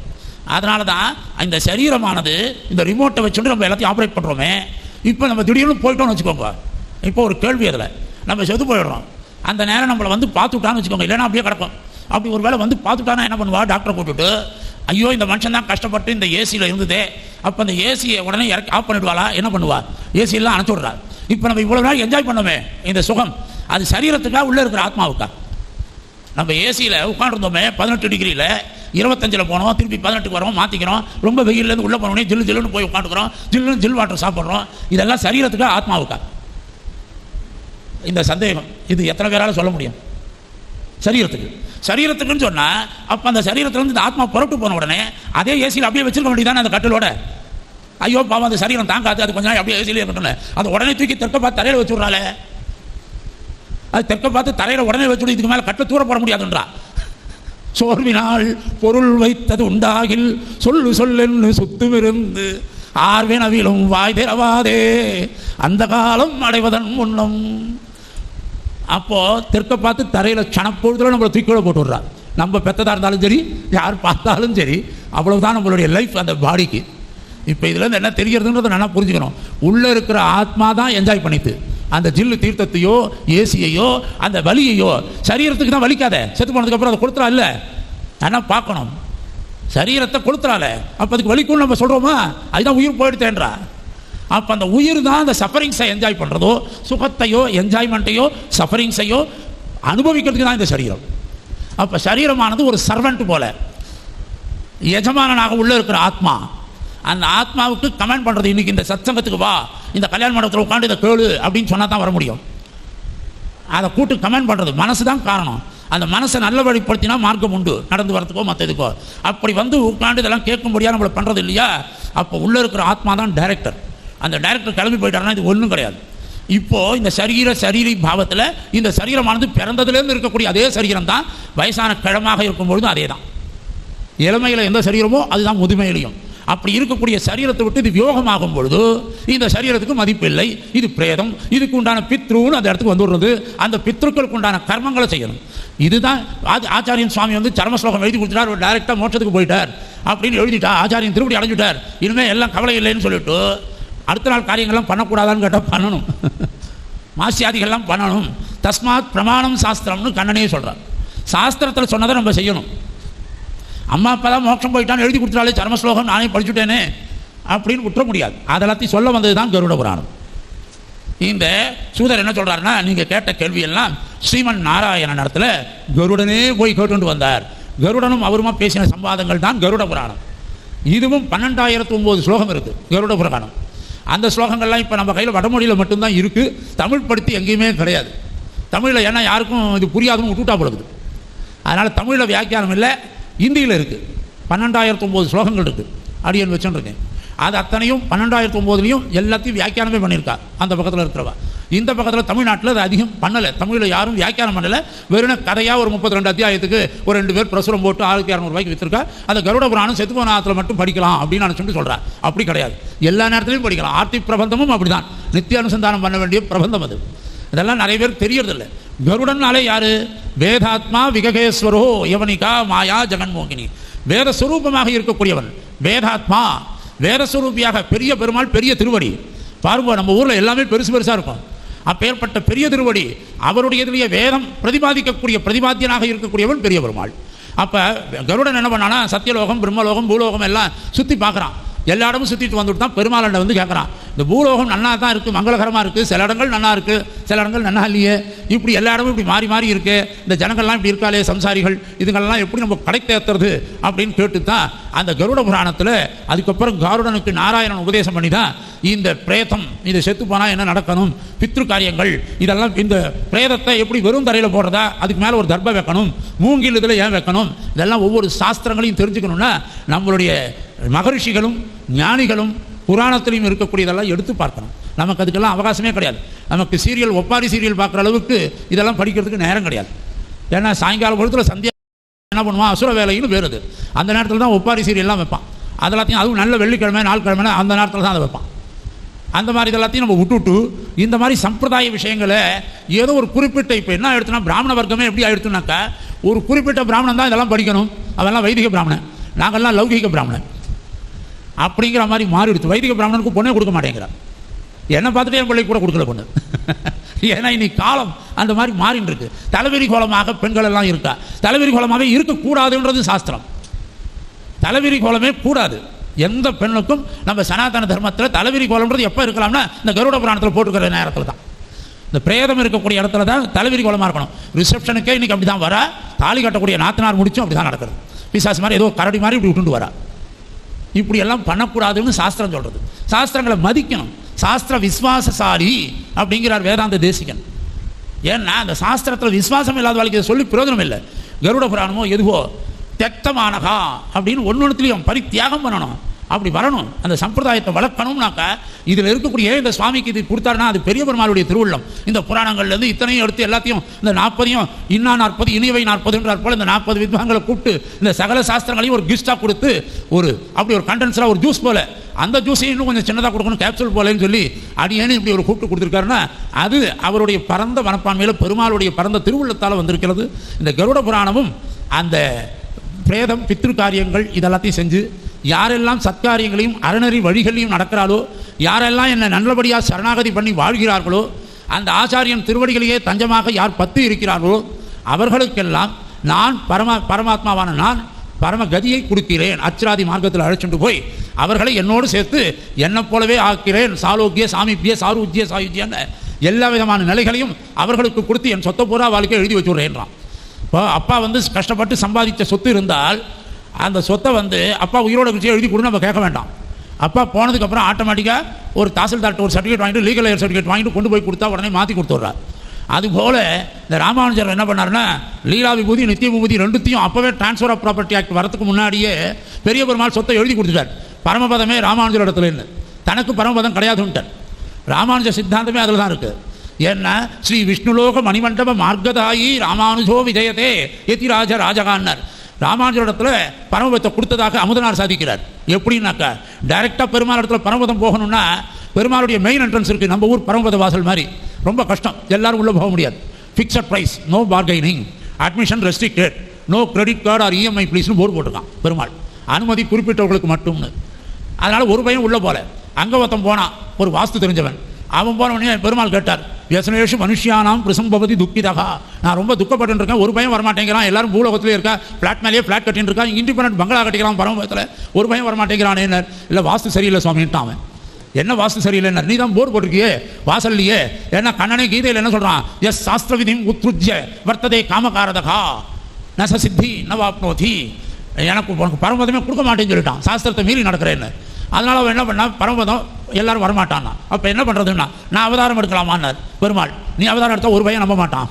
இப்போ நான் தான் மாதம் வந்திருக்கேன், கேசம் வந்திருக்கேன், ஆத்து வாசல் இருந்தாலுனாக்கா காது குத்தாது போயிட்டு வாண்டுருவான். அதனால் என்ன பண்ணார், சரி அப்போ ஆதிசேஷனை அனுப்புகிறேன்னு சொல்லி ராமானுஜரை அவதாரம் பண்ணி வச்சு தான் ராமானுஜர் வந்து தான் பெருமாளுக்கே ஒரு வாழ்வு கொடுத்தார். பெருமாளையே கையை பிடிச்சி தூக்கி விட்டார்னு சொல்கிறார் வேதாந்த தேசிகன். குத்ருஷ்டி குகனா முகேன நிபத்ததா பரபிரம்மண கரக்கிரக விசக்ஷனோ ஜெயத்து லக்ஷ்மணோயம் முனிகின்னு எதிராஜ சப்ததியில் தேசிகன் சாதிக்கிறார். கையை பிடிச்சி தூக்கி விட்டார்னு. அப்படி கையை பிடிச்சி தூக்கி விட்ட ராமானுஜர் தான் நமக்காக பரமபதத்தில் வடக்கு வாசல் போட்டார். அந்த வாசல் வழியாக நம்ம எல்லாரையும் உள்ளே கூட்டு போயிட்டு இருக்கார். அதனால தான் அஸ்துதே ஸ்ரீரங்கேச சுகமாஸ்வா, நீ ஸ்ரீரங்கத்தில் இரு, உன்னுடைய திருவடி சம்பந்தம் இருக்கிற எல்லாருக்குமே மோட்சம் கொடுத்துட்றேன்னார். அதனால தான் ஆட்டோமேட்டிக்காக சொத்து நமக்கு வந்து சேரும், கவலைப்படாதீங்கோ. இந்த அரங்கத்து இனி நீ என்ற அரங்கர் எந்த எதிராசற்கு இந்த வரம் சிந்த செய்யில் நம்மதன்றோ நெஞ்சமே நற்தாதை சொம்புதல்வர் தம்மதன்றோ தாயமறைதான் தாயப்பத்திரம் போல ஆட்டோமேட்டிக்காக நமக்கு இந்த கிடைக்கும். ராமானுஜனுடைய திருவடிகளே தஞ்சம் என்று வாழ்ந்து யதீந்திர பிராவண்யமாக இருந்த மணவாள மாமுனிகள், யதீந்திர பிராவண்யமாக இருந்த யதீந்திரத்திலேயே காமம் கொண்டிருந்த யதிராஜர் திருவடிகளையே பரமபோக்கியமாக கொண்ட மாமுனிகள், அந்த மாமுனிகளுடைய வம்சத்தில் வந்தவாதான் கோமளம் வம்சத்தார். அப்பேற்பட்ட வம்சத்தில் வந்த முகுந்தாச்சாரி, முகுந்தன்னாலே மோட்சம் அளிக்கிறவர்னு அர்த்தம். அப்பேற்பட்ட திருநாமத்தோடு அவர் இருக்கார். அவருக்கு வந்திருக்கிற சத்புத்திரனோ பராசர் என்ற பெயரோடு இருக்கார். நன்றாக சகல சாஸ்திரங்களையும் அவளும் பரிபூர்ணமாக அனுகிரகித்து எம்பெருமானுடைய பரம கிருபை கீழ் அவர்கள் பல்லாண்டு வாழ்ந்து மேற்கொண்டு பலவிதமான இருக்கு. எனக்கு அடியேன் சுவாமியிட்ட நியமனமே 5 மணிக்கெல்லாம் முடிச்சுடணும், 4:55 முடிச்சா நல்லதுன்னார். முதல்ல அப்படி தான் எனக்கு சொல்லியிருந்தார். நான் ஆரம்பிக்கும் பொழுது கொஞ்சம் லேட்டு இருந்தாலும், லேட்டஸ்ட்டாக வந்ததுனால கொஞ்சம் லேட்டாக இருந்தாலும் அடியனை க்ஷமிக்கணும்னு சொல்லி திருவடிகளில் பிரார்த்தித்து அடியன் பூர்த்தி பண்ணிக்கிறேன். ஸ்ரீமத்யை விஷ்ணு சித்தாரிய மனோநந்தனகேதவே நந்தநந்தன சுந்தரியை கோதாயை நித்தியமங்கலம் ஸ்ரீமதே ரம்யஜாமாத்ரு முனீந்திராய மகாத்மனே ஸ்ரீரங்க வாசினே பூயாத் நித்யஸ்ரீர் நித்தியமங்கலம். ஆண்டாள் ரங்கமன்னார் திருவடிகளே சரணம், ஆழ்வார் எம்பெருமானார் ஜீயர் திருவடிகளே சரணம், ஜீயர் திருவடிகளே சரணம். அடியன் தாசன். குறை இருந்தால் அடியனுடைய அகங்காரம், நிறைய இருந்தால் எல்லாம் வல்ல ஆச்சாரியனையே சாரும். தாசன். ஸ்ரீமதே ராமானுஜாய நமஹ. இப்படி அருட்சொல் பெருக்கராக இருக்கக்கூடியதான சுவாமி ஒழிஞ்சுவிட்டார். என்ன விஷயம் அப்படின்னா, நீங்கள் ஸ்ரீமன் நாராயணனே பரபிரம்மம் அப்படின்னு இந்த புராணங்களில் இருக்கிறத சொல்லுங்கோ அப்படின்னா கடைசியில் முடிக்கிச்சு ஆச்சாரியனே பரபிரம்மம் அப்படின்னு முடிச்சுவிட்டார். பொதுவாகவே காருட புராணமோ அல்லது நம்ம கொடுத்துருக்கக்கூடியதான வராக புராணமோ இதெல்லாம் அதனுடைய சாரத்தை கேட்குற வாய்ப்பே கிடைக்கிறது இல்லை. ஆனால் எல்லா புராணங்கள்லையும் சாத்விக புராணம், தாமச புராணம், ராஜச புராணம்னு 6 புராணங்களாக பிரிச்சிருக்கா. ஏன்னா லோகோ பின்ன ருச்சிகின்னு சொல்கிறது மாதிரி லோகத்தில் ஒவ்வொருத்தருக்கும் ஒவ்வொரு விதமான ருச்சி இருக்கச்சே எல்லாருக்கும் ஒரே புராணம்தான் அப்படின்னு சொல்ல முடியாது. ஏன் 2 குழம்பு பண்ணுறா, எதுக்கு 2 சாத்துமது பண்ணுறா, எதுக்கு 2 கரியமது பண்ணுறா, ஒரு அப்பளம் போடுறா, வடைன்னு தனியாக பண்ணுறான்னா இதில் யாருக்கு எது ரொம்ப பிடிக்குமோ அதிகமாக கேட்டு வாங்கி சாப்பிடட்டும். ஏன்னா அவளுக்கு ருச்சி பேதம் இருக்குது. அதை மாதிரி எல்லாத்துலேயுமே ருச்சி பேதம் இருக்கிறதுனால அதுக்கு காரணம் அடிப்படையில் அவ குணங்கள், சத்வகுணம், ரஜோகுணம், தமோகுணம். இல்லை இவா ரொம்ப சாத்விகாள், இவ ரொம்ப ராஜசாள் அப்படிலாம் நம்ம சொன்னால் கூட சாத்விகாளுக்கே சமயத்தில் ராஜச தாமச குணம் வந்துடும். ஆனால் அதிகமாக சாத்விக குணம் இருக்குது. ராஜச குணம் இருக்கிறவாளுக்கு திடீர்னு பார்த்தோம்னா திடீர்னு சாத்விகம் வரும். இன்றைக்கி வேணா ரங்கநாதரை போய் சேவிச்சுட்டு வந்துடலாமா அப்படின்னு அவளுக்கே நல்ல புத்தி வரும். தாமசாளுக்கு திடீர்னு பார்த்தா ரஜோ குணமோ சத்வகுணமோ கூட வரும், சொல்ல முடியாது. இது மாறி மாறி வருது. திரைகுண்ய விஷயா வேதா நிஸ்திரைகுண்யோ பவார்ஜுனா. கீதையில் பகவான் சொல்கிறான், உலகம்னு சொன்னால் எல்லாத்துலேயுமே 3 குணங்கள் உண்டு அப்படின்னுச்சு. அப்போது புராணங்களில் மட்டும் எப்படி இருக்கும், நமக்காக வந்தது தானே புராணம். ஒரே சாத்விகமாகவே இருந்தால் ராஜச தாமசாளுக்கெல்லாம் அது ஜீரணமாகாது. அப்போ அவளுக்கு வேண்டியதை கொடுக்கணுமே அப்படின்னு ராஜசம் தாமசங்கள் புராணங்கள் ஆறாறாக பிரித்து கொடுத்தார். அதில் சாத்விக புராணத்திலேயே ஸ்ரீமத் பாகவதம் சர்வோத்கிருஷ்டமாக இருக்குது. விஷ்ணு புராணம் புராண ரத்னம்னு சொல்கிறோம். அநேகமாக பாகவத புராணத்தை காட்டிலும் விஷ்ணு புராணத்தை தான் ஆதிசங்கரெல்லாம் அதிகமாக கையாள்றார். அப்பேற்பட்டது காரணம் விஷ்ணு புராணம் பராசர மகர்ஷி, வியாசருக்கும் தகப்பனாரான பராசர மகர்ஷியால் அருளி செய்யப்பட்டது. அதே வியாசாச்சாரியர் அருளி செய்ததான இந்த புராணங்கள்லேயே கூட இந்த 6 சாத்விக புராணத்தில் காருட புராணம் அப்படிங்கிறது கருடாழ்வாருக்கு சாட்சாத் ஸ்ரீமன் நாராயணனே உபதேசம் பண்ணியிருக்கார். அப்படிங்கச்சே அதில் கருடாழ்வார் பலவேறு விதமான பாபங்கள் பண்ணக்கூடியதான இந்த சரீரங்களை எடுத்துன்னு வந்ததான ஜீவாத்மாக்கள் இத்தனை பாவத்துக்கும் பலன் என்ன அப்படின்னு கேட்கச்சே இன்னென்ன நரகத்தில் போய் இன்னென்ன விதமாக அனுபவிப்பார்கள் அப்படிங்கிறதெல்லாம் சொல்கிறது அது நோக்கம் இல்லை. இன்னென்ன பாவம் அந்த பாவத்துக்கு இந்த பலன், இந்த தண்டனை, இன்னென்ன பாவம் இன்னென்ன தண்டனை அப்படின்னு சொல்கிறது முக்கியம் இல்லை புராணங்களுக்கு. பின் என்னன்னா இதுலேருந்து விடுதலை பெறுறதுக்கு என்ன வழி, நீங்கள் எப்படி விடுதலை பெறலாம்னா வாயினால் பாடி மனத்தினால் சிந்திக்க போய வழியும் புகுதருவான் நின்றனவும் தீனில் தூசாகும். அதுவும் என்னடனா ஒரு தரம் அந்த ஸ்ரீமன் நாராயணனுடைய நாமத்தை நீ சொல்லிட்டியானாலே ஒரு தரம் சொன்னா போடும். அதே மாதிரி சரணாகதியும் சகிருதேவ பிரபன்னாய ஒரே ஒரு தரம் தான் பிரபத்தியான சரணாகதி கூட தவிர திருப்பி திருப்பி பண்ணுறதில்லை. நிமிஷத்துக்கு நிமிஷம் ஐயோ நான் உன்னை சரணாகதி பண்ணுறேன் பிரபோ, சரணாகதி பண்ணுறேன் பிரபோ சொல்ல வேண்டிய அவசியம் இல்லை. ஏன்னா தாலி கட்டுறதுன்றது ஒரு புருஷன் ஒரு தரம் தான் ஜென்மாவில். அப்புறமா என்னடா உடையவன் உடையவள்னு ஆயிடுவா. அதை மாதிரி ஒரு தரம் தான் அப்படின்னா அந்த ஒரு தரம் அவன் நாம கீர்த்தனம் பண்ணிவிட்டானாலே அவன் பாபங்கள் பொசுங்கிடும் அப்படின்னு இருக்கச்சே அதுக்குதான் போய வழியும் புகுதருவான் நின்றனவும் தீனில் தூசாகும் அப்படின்னுட்டு ஆண்டாள். அத்தனை பாபங்களையும் பொசுக்க வல்லவன் யார்? பாவநாசனை அப்படின்னு ஆழ்வார் சொல்றா இல்லையா, மனதில் கொண்டு அழையாத மானிட சாதியர் அப்படின்னு. பாவங்களை பொசுக்கி நமக்கு மோட்சத்தை கொடுக்குறவன். பாவங்களை மட்டும் பொசுக்கினா போறாது, புண்ணியத்தையும் பொசுக்கணும். பாவத்தை காட்டிலும் கொடியது புண்ணியம், நல்லா தெரிஞ்சுக்கணும். ஏன்னா பாவத்தை பண்ணா ஒரு கால் வாங்குற தண்டனையில ஒரு நாள் நட்டாலும் ஒரு நாள் திருந்தி ஒரு கால் எம்பெருமான சரணாகதி பண்ணிடலாம்.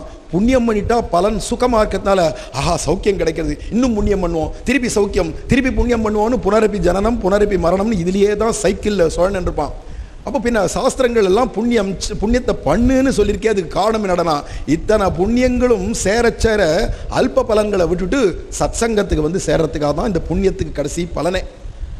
அவ புண்ணியத்துக்கு பலனாக தர்மார்த்த காமங்களை விட்டுட்டு மோட்சத்துக்கு பிரயோஜனமாக பண்ணணுமானா அதுக்கு என்ன வைடானா புண்ணியங்கள் பாக்யோதயேன பகுஜன்ம சமர்ஜித்தேன சத்சங்கமம் ச லபதே அப்படின்லாம் சொல்லியிருக்கிறதுனால அப்பேற்பட்ட சத்சங்க கிடைச்சி இது மூலமாக நம்ம தெரிஞ்சுக்க வேண்டியது ஞானத்வாரா நம்ம மோட்சம் அடையிறதுக்கு என்னடா அடிப்படை ஸ்ரீமன் நாராயணனே பரபிரம்மம் அப்படிங்கிற ஞானம் நமக்கு உண்டாகி அவனை இதே ஜென்மாவில் பிரபத்தியான சரணாகதி பண்ணி பொழுதுபோக்காக பகவத் விஷய காலக்ஷேபங்களையும் இதை மாதிரி கேட்டுருந்து பகவன் நாமத்தை சொல்லிட்டு கைங்கரியாதிகளை பண்ணிட்டு இதே ஜென்மாவில் வைகுண்டம் போயிடலாம் அப்படின்னு காட்டுறதுக்கு தான் காருட புராணம் ஏற்பட்டு.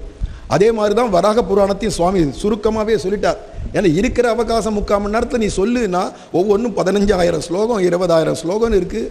அதுலேருந்து எல்லாத்துலேயும் இல்லை, அதுலேருந்து ஒரு கேப்சூல் மாதிரி எடுத்து நம்ம கொடுக்குறான், திக் தரிசனம் பண்ணுறது மாதிரி பண்ணி வைக்கிறது மாதிரி. இதுதான் இந்த புராணத்தில் சொல்லியிருக்கு, இவனை தான் பரம்பொருள்னு சொல்லியிருக்கு அப்படிங்கிறத பேச வந்தவராக இருக்கிறதுனால அப்போ அவளுக்கு கொடுத்த அவகாசத்துக்குள்ளால் இவ்வளோ தான் சொல்ல முடியும்.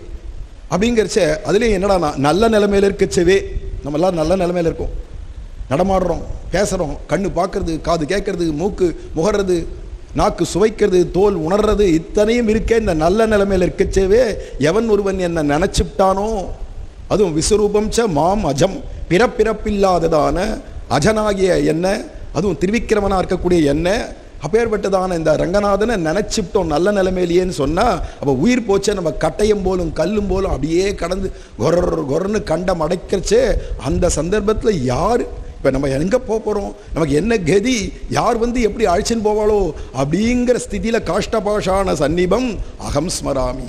அன்னைக்கு இந்த மாதிரி சத்சங்க நடக்கச்சே உட்காண்டானே, அன்னைக்கு நாராயணான்னு நாலு தானே சொன்னானே, அன்னைக்கு கோவில் கோவிலாக சேவிச்சானே அப்படிங்கிறதெல்லாம் பகவான் நினைவில் வச்சுப்பானான். குறிகோள் கண்டாயின்னு அப்படி பகவான் ஸ்மரணத்தில் வச்சுண்டு உயிர் போகிற சமயத்தில் நான் தாண்டா உனக்கு பந்து, இத்தனை நாளாக யாரெல்லாம் உறவு இவ தாத்தா, இவ பாட்டி, இவ அத்தை, இவ மாமா, இவா தான் சித்தப்பா, இவ சித்தி, மனைவி, இப்படின்னு யாரெல்லாம் நீ உறவு நினச்ச ஒருத்தரும் உங்ககிட்ட வரப்போகிறதில்ல. எல்லாம் டாக்டர் உள்பட மருந்து உள்பட எல்லாம் கை விரிக்கிற சமயத்தில் அப்போ நிற்பான். யாருடானா மதுரையிலேயே இருக்கக்கூடியதான பெருமாள், திருமோகூரில் இருக்கிற பெருமாள் தாமே வழித்துணையாம் காலமேகத்தை என்றார் இல்லையா? அப்படி வழித்துணை பெருமாள்னா, இப்பெல்லாம் ஊர் உலகத்தில் நம்ம சுத்தச்செல்லாம் வழிக்கு துணையா பெருமாள் வரமாட்டார், வர வேண்டிய அவசியம் இல்லை, யாரையாவது பார்த்துக்கொள்வார்.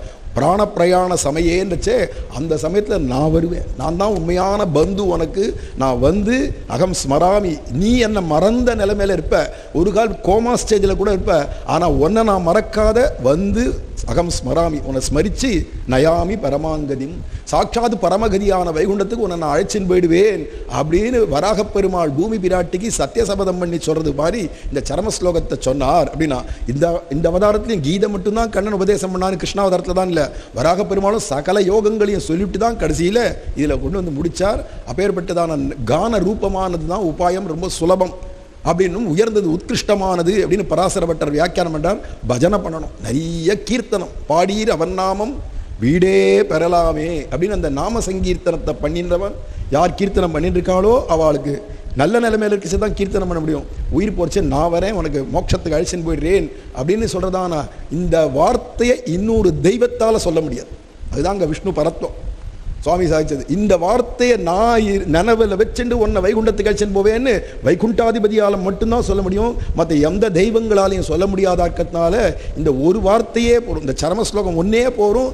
அகம்னு சொல்றதுக்கு ஒருத்தனால தான் முடியும். அதுவும் வரதராஜ பெருமாள் காஞ்சியில் இருக்கிற தேவப்பெருமாள் அகமேவ பரம்பிரம்மனரா, யார்கிட்ட நான் காஞ்சிபூர்ணரான திருக்கச்சி நம்பிக்கிட்ட ராமானுஜருக்கு போய் சொல்லும் அப்படின்னு அகமேவ பரம்பிரம்மனார். அது வரைக்கும் இப்படி சங்கு சக்கரத்தை வச்சிருந்த பெருமாள் அகமேவ அப்படின்னார். இன்னைய வரைக்கும் இப்படி தான் இருப்பார், வேற எந்த திவ்ய தேச பெருமாளும் மார்பை நிமித்து காட்ட மாட்டார். ஏன்னா அகமேவ பரம்பிரம்மன்னு சொன்னதான பெருமாளா இருக்கிறதுனால அந்த பகவான் ஒருத்தனால தான் அகம் துவா சர்வ பாபேபியோ மோக்ஷயிஷ்யாமின்னு சொல்லக்கூடிய எம்பெருமான் அவன் ஒருத்தனால்தான் முடியும், அவன் ஒருத்தன் தான் பரபிரம்மம் அப்படின்லாம் இந்த புராணங்களில் காட்டப்பட்டிருக்கிறது. சுவாமி அமுதனார் பரம்பரையில் வந்தவர் ஆச்சரியமாக சாதிச்சார் இத்தனை விஷயத்தையும். அவருக்கு தலையெல்லால் கைமாறலனேன்னு ஒரு சிறு மரியாதை பண்ணிட்டு அதுக்கு அடுத்த